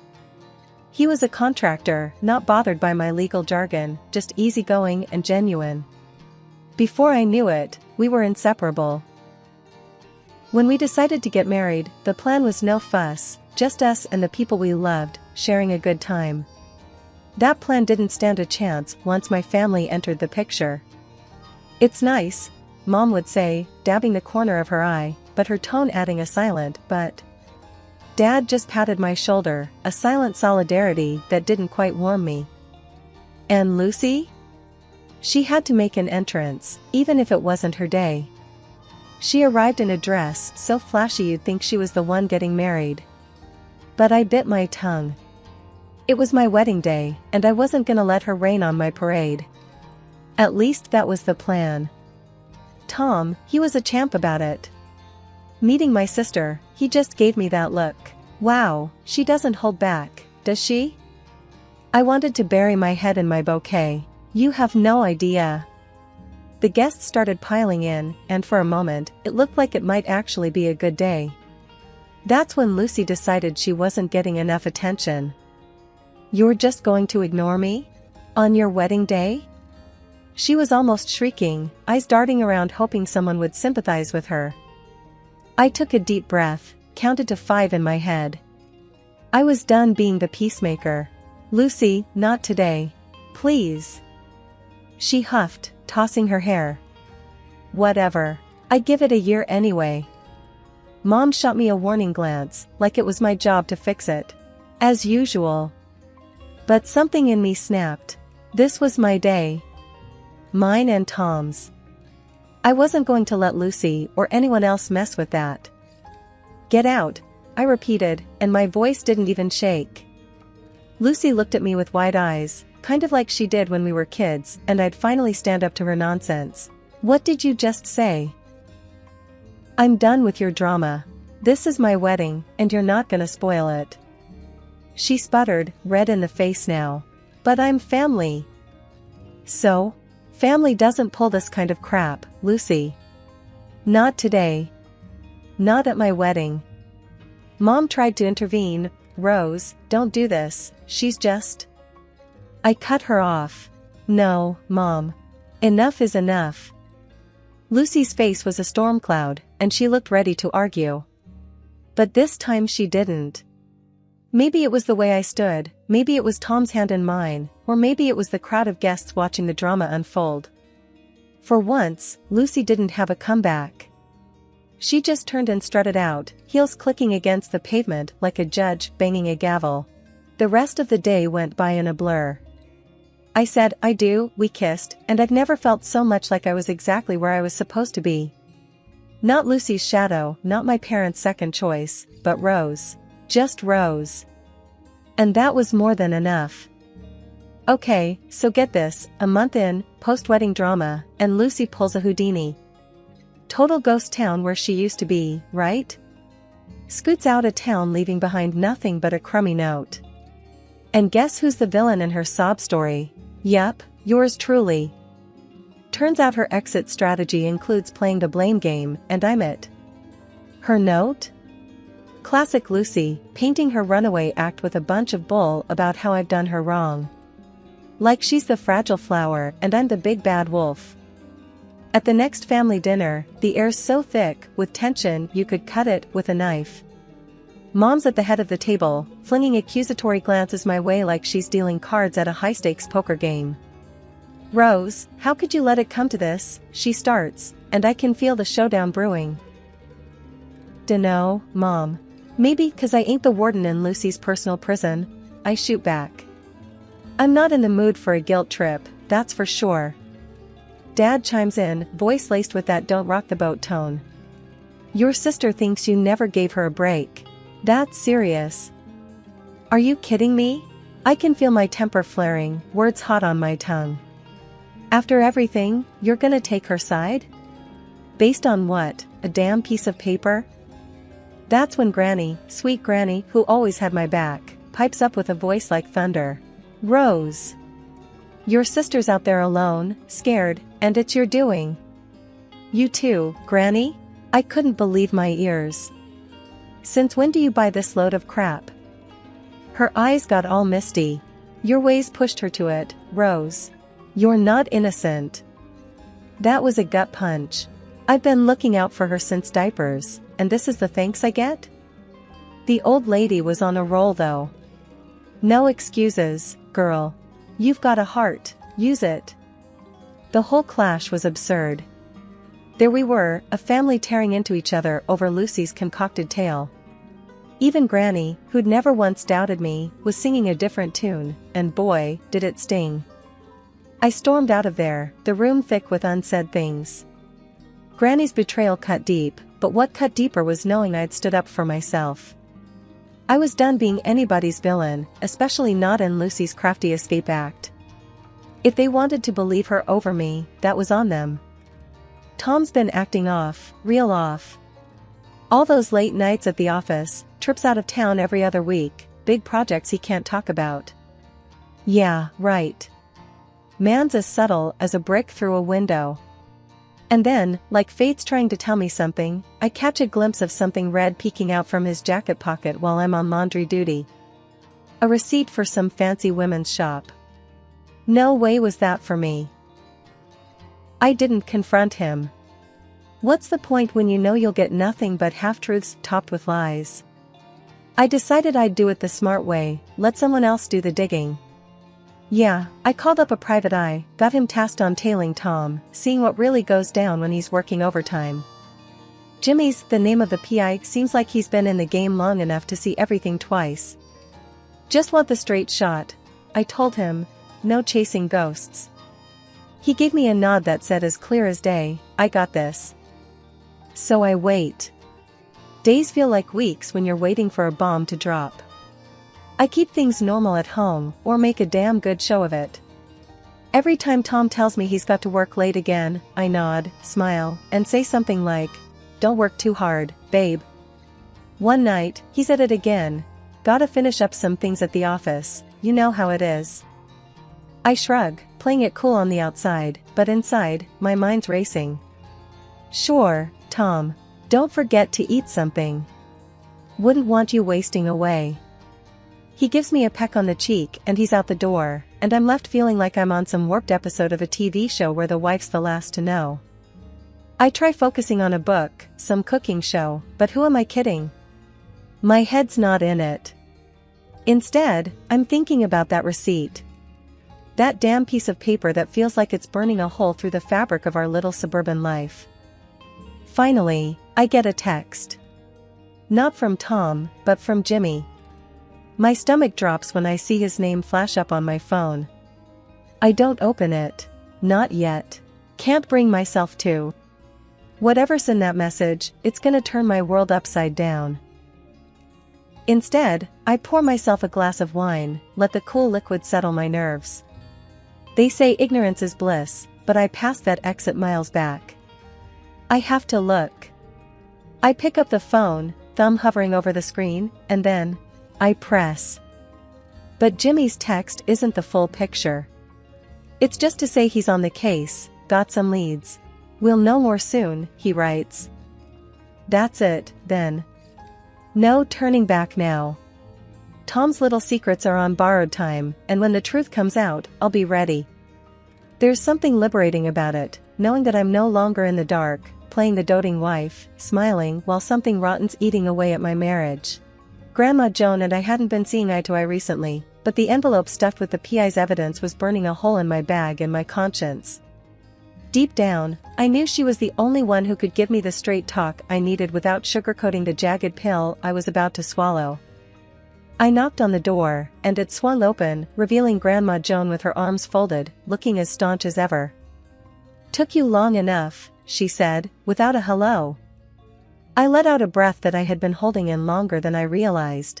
"Yeah, well, I'm here now." We sat down at the kitchen table, the same one we'd shared more Sunday dinners at than I could count. But today, it wasn't a warm roast that lay between us, but a file filled with photos and texts. "I've got something to say," I started, but she cut me off with a sharp wave of her hand. "Save it," she said. "I can guess why you're here, and I don't need an apology." I narrowed my eyes, ready for a quarrel, but her face softened. "What's done is done. Let's just hear what you've got." So, I spilled it, all of it. The late nights Tom pulled, the lies that didn't add up. "Do you have proof?" she asked, eyes piercing through me like she could see the answers scribbled across my heart. "It's all here," I said, tapping the envelope. She reached out and I handed it over, but she didn't open it. Instead, she looked me straight in the eyes. "You know this doesn't change anything between us, right? Family is family." That's when it hit me. Whatever had come between us, whatever words we'd exchanged that we couldn't take back, none of it mattered now. Not with this storm on the horizon. "You're right," I answered. "It doesn't change a thing. I still need you, Grandma." "Good," she grinned, but there was a seriousness in her eyes that wasn't usually there. "Because I need you too. And let me tell you, whatever's in that envelope," she tapped it and slid it back towards me, "it doesn't define who you are or what you're worth." We sat there for a while, not saying much, just being together. It felt like the air had cleared. The storm clouds were still there, but now, I wasn't going to weather them alone. Later, when I went to leave, Grandma Joan gave me a tight squeeze. "You call me, you hear? Day or night. We'll figure this out." I pulled back and looked at her. "I will. And thanks, Grandma, for everything." As I walked away, the envelope heavy in my bag, I felt lighter somehow. My steps were more certain, my spine straighter. Whatever Tom was up to, whatever the PI had uncovered, I was ready to face it. With my grandma at my back, I felt like I could face just about anything. A month had whipped by and there we were, gathered in the stiff parlor of Grandma's house, me, Mom, Dad, and my husband, Tom. An odd quiet hung in the air as the lawyer got ready to dish out the details of the will. Just the family scene you'd expect, except for the empty spot where Grandma used to be. And then, like out of some crappy soap opera, in prances my sister, Lucy, all dolled up and smirking like she's just won the jackpot on a scratch card. Mom and Dad, tears in their eyes, fuss over her like she's just returned from war, not the two-bit runaway act she'd pulled. I stayed put, my hands clenched into fists under the table. I wasn't about to give her my piece yet. She swans up to Tom, bold as brass, and plants one on him. My Tom. As if that wasn't gag-worthy enough, she starts spouting off this garbage about how she'd cooked up this whole mess. I made it all happen that Grandma would bequeath her property to me, not to the villainous Rose. Lucy gloats, thumbing at Grandma's portrait with a grin that made my blood boil. And I also took her husband away from Rose. Mom's sobbing, Dad's face is ghost white, and there's Tom, cheek to cheek with the snake, both of them looking like they've got the secret to the universe. We have the last laugh, he says, voice slippery with that grin plastered all over his face. The room's buzzing with their confidence, them thinking they've got it all sewn up. Grandma's gone, and in their mind, her house, her savings, all her bits and bobs were theirs for the taking. They didn't see me smile. The lawyer, a guy with less flair than a wet match, starts talking. So, as per Mrs. Joan Holloway's last will and testament, the lawyer drones, and here it comes, the entirety of her estate, her home, her financial assets, and her personal effects are to be left to. I already see Lucy reaching out, like she could already touch the velvet of Grandma's antique chairs. Her granddaughter, Rose Marie Kendrick, provided. Lucy's hand hangs there, midair, and the smirks melt off her and Tom's faces faster than ice cream in July. She agrees to use these assets for the continuation of the local community garden which Mrs. Holloway was fond of. The lawyer finishes with no fanfare. The silence is thick enough to cut. Mom and Dad look between me and Lucy, their tears dry now, replaced with something else. Confusion? Betrayal? Both? Finally, I break the quiet. Well, I guess that's that, huh? Lucy's mouth zips shut, all tight lines, and Tom, he's paler than a ghost, his eyes not meeting anyone's. You wouldn't believe the circus that unfolded after the will reading. My phone wouldn't stop buzzing, distant relatives suddenly remembering my name. But me? I kept it tight. It wasn't about the drama, it was about staying 3 steps ahead. So, what's the plan now, Rose? Tom asked with that rat-like twitch of his lip, trying to sound all sweet and concerned. We were standing in Grandma's kitchen, a place where I'd shucked more corn than anyone's business. I leaned back against the counter, feeling the cool marble against my spine. Well, Tommy boy, first up, I'm changing the locks. His eyes darted like he'd been zapped. But, what about us? He stammered, like he hadn't been caught red-handed. I chuckled, low and steady. Us? Oh, darling, us jumped ship the moment you cozy up to my sis, just to get a piece of the pie. There were papers in my handbag, crisp and just waiting for his signature. Divorce papers, my ticket out of this mess. The PI snaps, the texts, the late-night calls. I had it all. My hand was stacked, and they didn't even know we were playing cards. Lucy's eyes flicked between us, sensing the shift in the air. She was like a cat that got caught sneaking a paw into the fishbowl. You can't kick him out. We have rights. Rights? I arched an eyebrow, amused at her guts. Sweetheart, after what I found out, the only right you're gonna need is the right to a good lawyer. Tom's face was pale, eyes darting to the door, probably scheming his next escape. But there was nowhere for him to run. Not this time. I felt the weight of the house keys in my pocket, the grooves grounding me. This was more than just a will, it was Grandma speaking from beyond, telling me to tidy up the trash that clung to her legacy. I walked over to Tom and handed him the papers. Sign these, and we can at least pretend you walked away with a shred of dignity. He snatched them up, his hands shaking like he was in a snowstorm without a coat. His signature scribbled across the page was the scribble of a defeated man. Lucy was seething. You think you've won? She hissed, her voice a strained whisper. I smiled, genuine and clear. Honey, this ain't about winning. This is checkmate. You played dirty, and you lost. Now, if you'll excuse me, I've got a garden to tend to and a life to live. With that, I left them there, in the dust of their greed, in the kitchen filled with memories of sugar cookies and laughter, a kitchen that would soon echo with new stories. No more whys, no regrets, just me, my begonias, and a fresh start. Hey, there, name's Julia.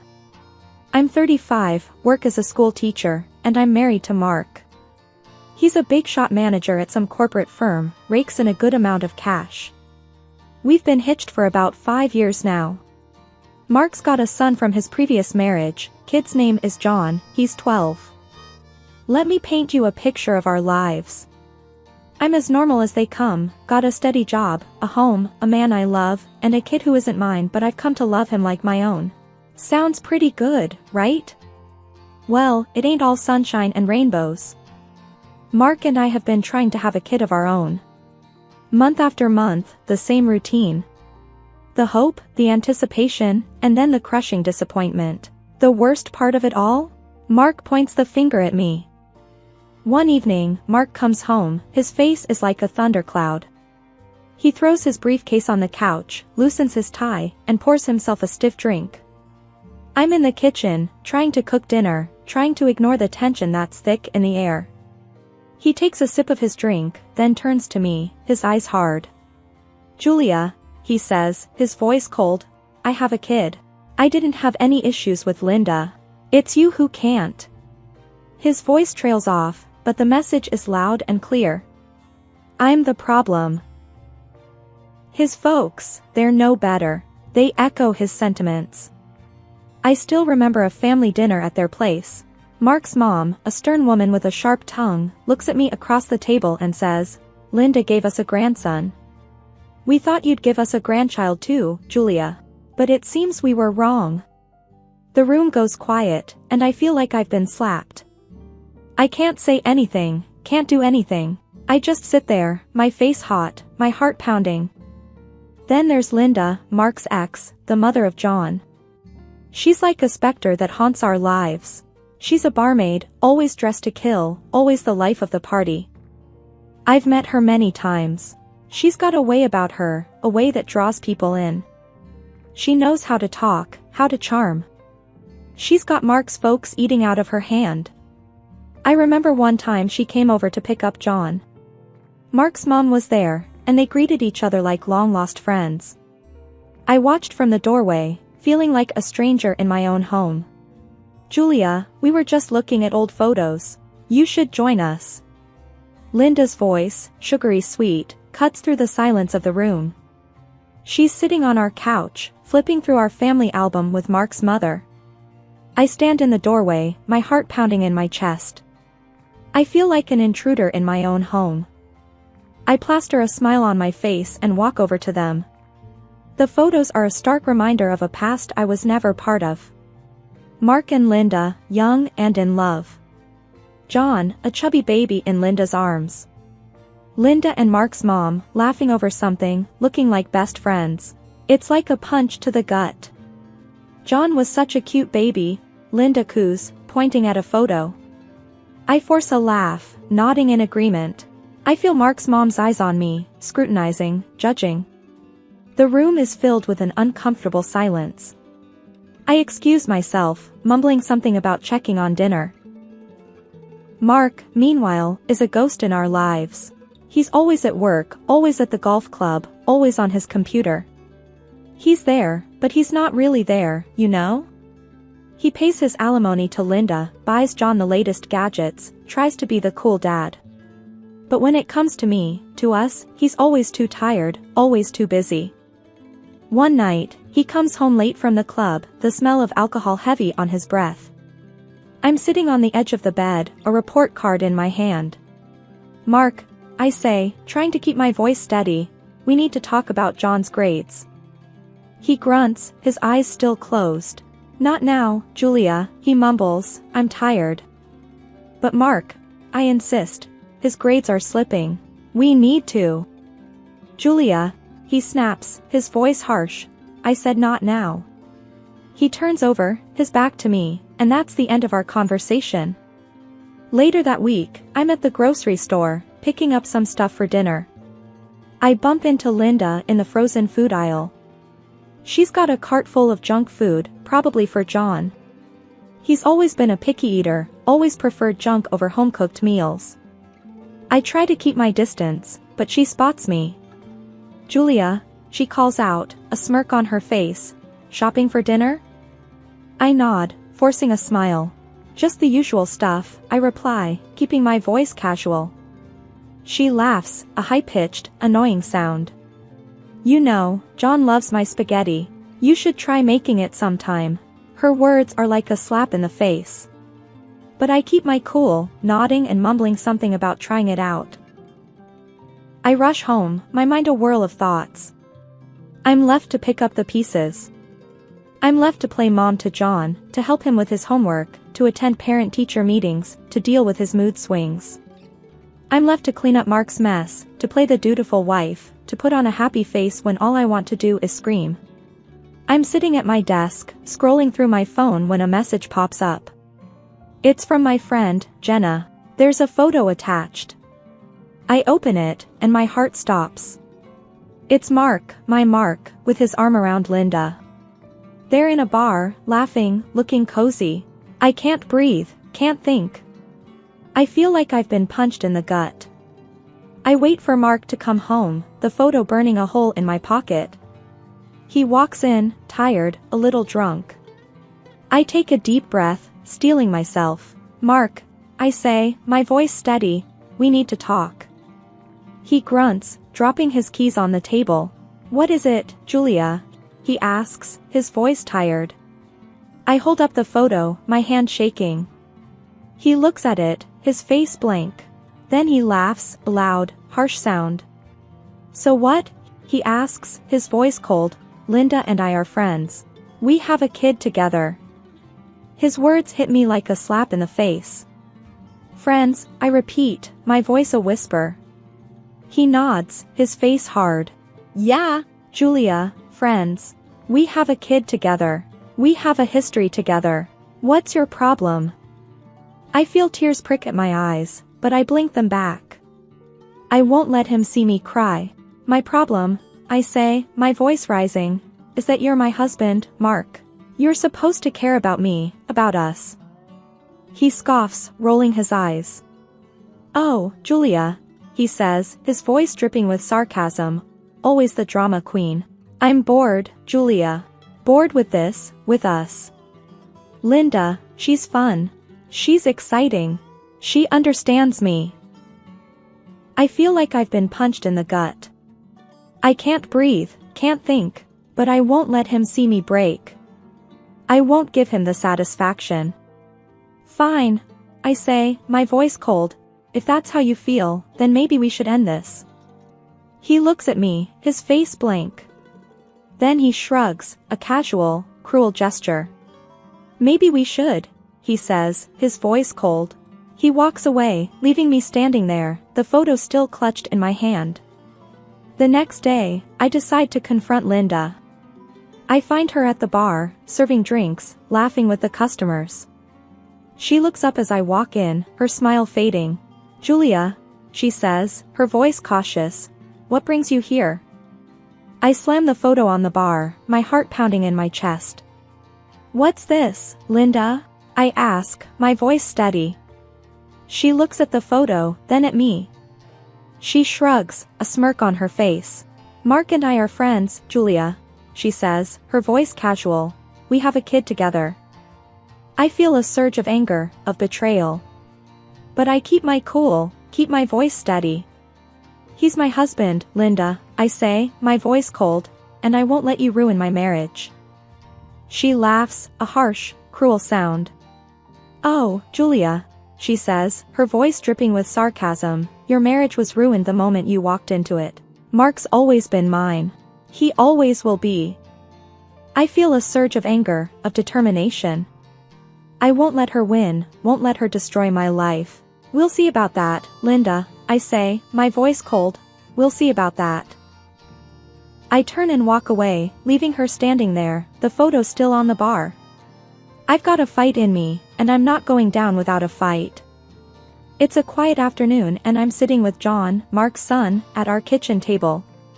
We've got his school books spread out between us, and I'm helping him with his math homework. John and I have always had a good relationship. He's a good kid, smart and kind. He's nothing like his mother, thank God. Julia, he says, his voice quiet, why does 2x plus 3 equal 5? I explain the equation to him, simplifying it so he understands. He nods, scribbling down the answer in his notebook. We work in silence for a while, the only sound the scratch of his pencil and the occasional sigh of frustration. Then, out of the blue, he says, Dad and Mom meet a lot, you know? I freeze, my heart pounding in my chest. I force a smile, pretending not to be affected. Oh, I ask, my voice casual. That's nice. He nods, oblivious to the turmoil inside me. Yeah, he says. They meet at the park, at the mall. They talk a lot. They laugh a lot. His words are like a punch in the gut. But I can't let him see my pain. I can't let him know how much his words hurt. John, I say, my voice steady. Your dad and I, we're good, okay? We're happy. Your mom, she's just a part of his past. He looks at me, his eyes wide. Okay, he says, his voice small. Okay, Julia. Just then, the doorbell rings. It's Linda, here to pick up John. I stand, my heart pounding in my chest. John runs to the door, excited to see his mom. I follow him, my mind racing. I have to confront her, have to tell her to stay away from Mark. Hey, John, Linda says, her voice sweet. Ready to go? John nods, running to get his bag. Linda turns to me, her eyes cold. Julia, she says, her voice icy, we need to talk. I nod, my heart pounding in my chest. Yes, I say, my voice steady, we do. We step outside, away from John. I take a deep breath, steeling myself. Linda, I say, my voice cold, you need to stay away from Mark. She laughs, a harsh, cruel sound. Why? She asks, her voice mocking. Because he's your husband?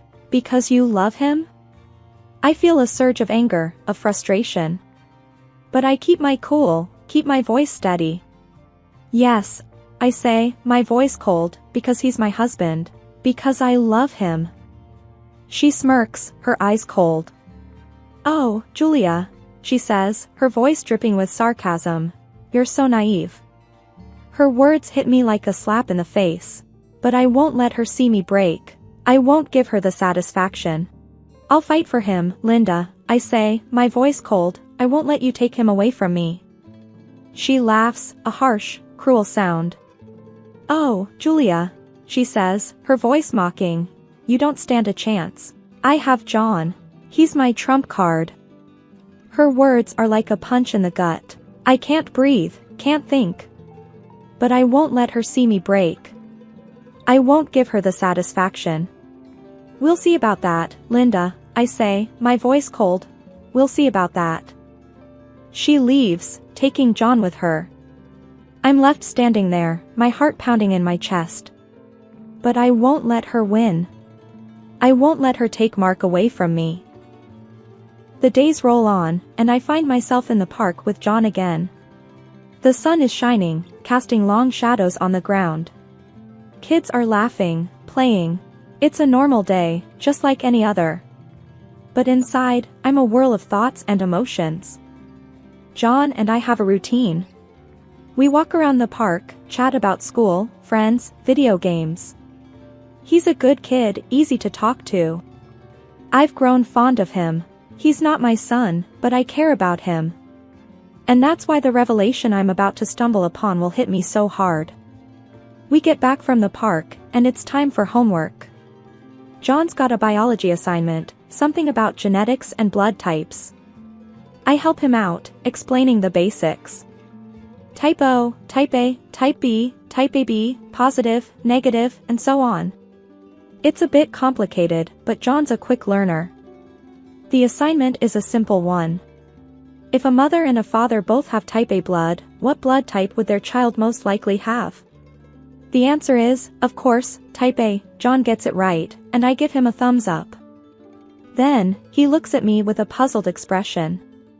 But, Julia, he says, I have type B blood. I freeze. My heart pounds in my chest. That's impossible. Unless Mark isn't John's father. I stare at John, my mind racing. But I can't let him see my shock. I can't let him know what I'm thinking. Oh, I say, forcing a casual tone. That's interesting. Who told you that? My doctor, he replies, at my last checkup. I nod, trying to keep my face neutral. Well, sometimes these things can be confusing. Let's just focus on the homework for now, okay? He nods, and we go back to the assignment. But my mind is elsewhere. I'm thinking about Mark, about about Linda, about the truth. I'm thinking about how I'm going to deal with this. A few hours later, Linda comes to pick up John. I watch as they drive away, my heart heavy in my chest. I'm not sure what to do, how to handle this. But I know I can't ignore it. I can't pretend like nothing's wrong. John, bless his heart, tells Linda about the genetics problem we solved. He's smiling, excited about his new knowledge.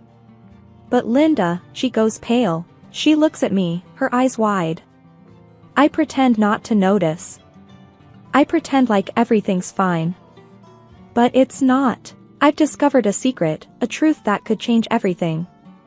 And I'm not sure what to do with it, but one thing's for sure.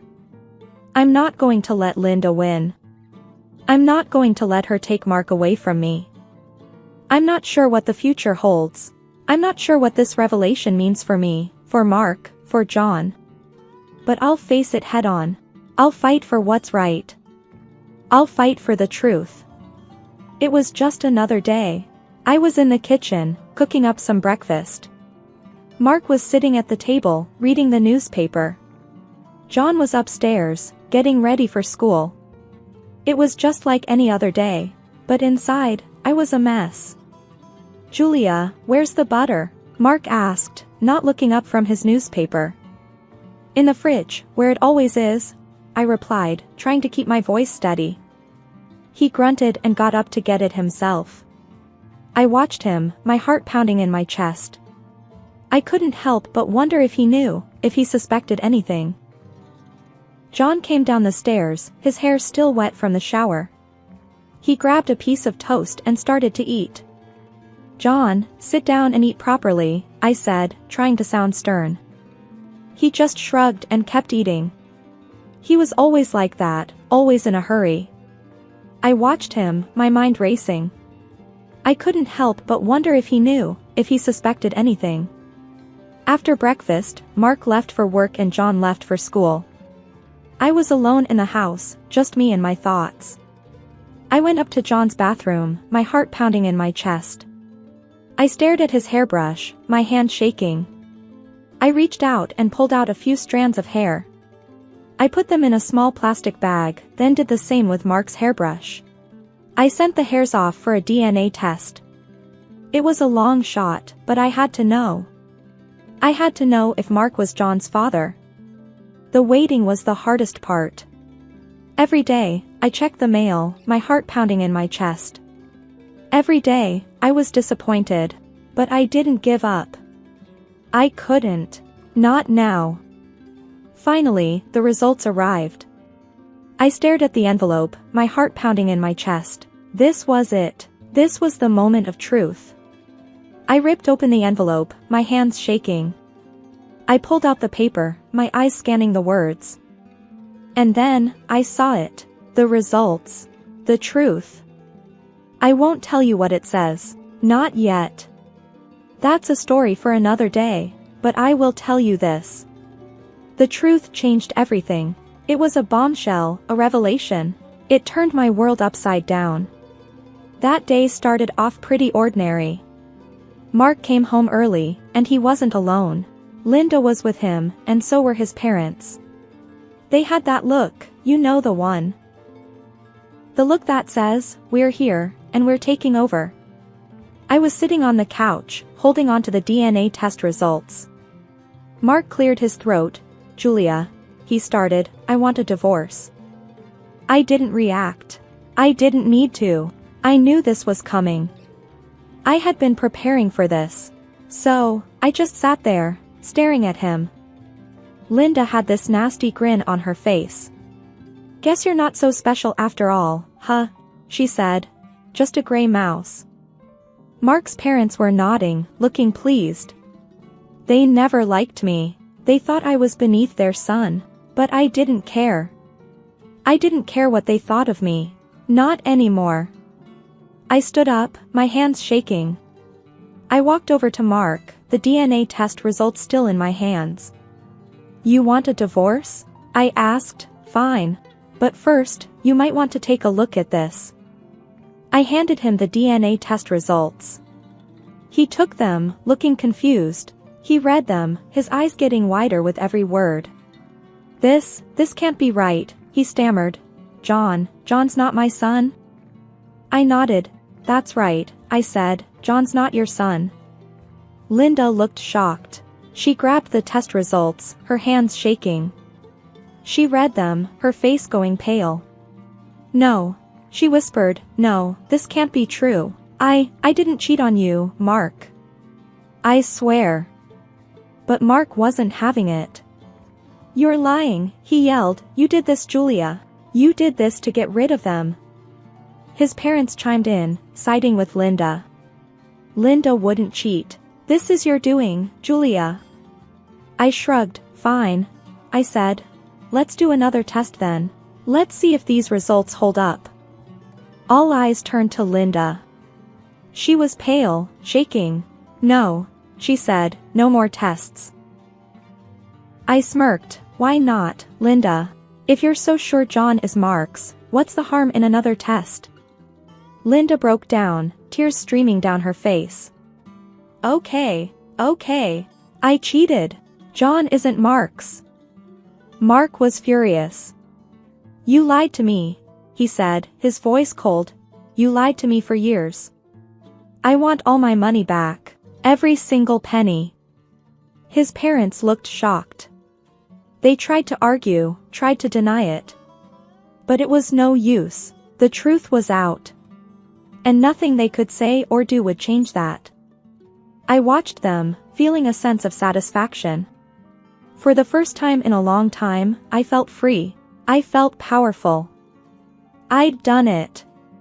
I'd finally left the big mansion, the shimmering chandeliers, the empty glamour, and the web of lies. I'd traded it all for a small, homely apartment in a quiet part of town. It was a far cry from the opulence I was used to, but it was real. It was mine. I'd filled it with second-hand furniture, a few potted plants, and a lot of hope. I continued to teach at the local school, and those kids, they were my lifeline. They kept me grounded, kept me real. Mark, my ex-husband, was another story. He'd finally severed ties with Linda, his ex-wife. He'd come to see her true colors, but it was too late. He had washed his hands off John, Linda's son. Poor kid, he wasn't even Mark's own, but he had been caught in the crossfire. But as much as I tried to forget, the past had a way of sneaking up on me. I missed John, not Mark, never Mark. But John, that kid had wormed his way into my heart. I loved him like he was my own. And it hurt like hell knowing that I wasn't going to see him grow up. Out of the blue, Linda called. You've ruined my life, she accused, her voice shrill and hysterical. You've ruined John's life. I was taken aback, but I didn't let her get to me. Look who's talking, Linda, I retorted.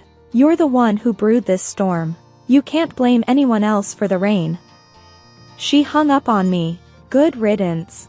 Mark was suing Linda, trying to get back all the money he'd spent on John. His parents were backing him up, of course. They were always on his side. The whole thing was a mess, a dirty, ugly mess. I wanted no part of it. I had my own life to live, my own battles to fight. I was done with them, done with their lies and their games. But I couldn't help but think about John. I hoped he was okay. I hoped he knew that I still cared about him, that I still loved him. I hoped that one day, he would understand why I did what I did. For now, though, I had to keep moving forward. I had to make a life for myself, a life that was mine and mine alone. I was Julia, and this was my story. I was no one's victim, no one's fool. I was a survivor.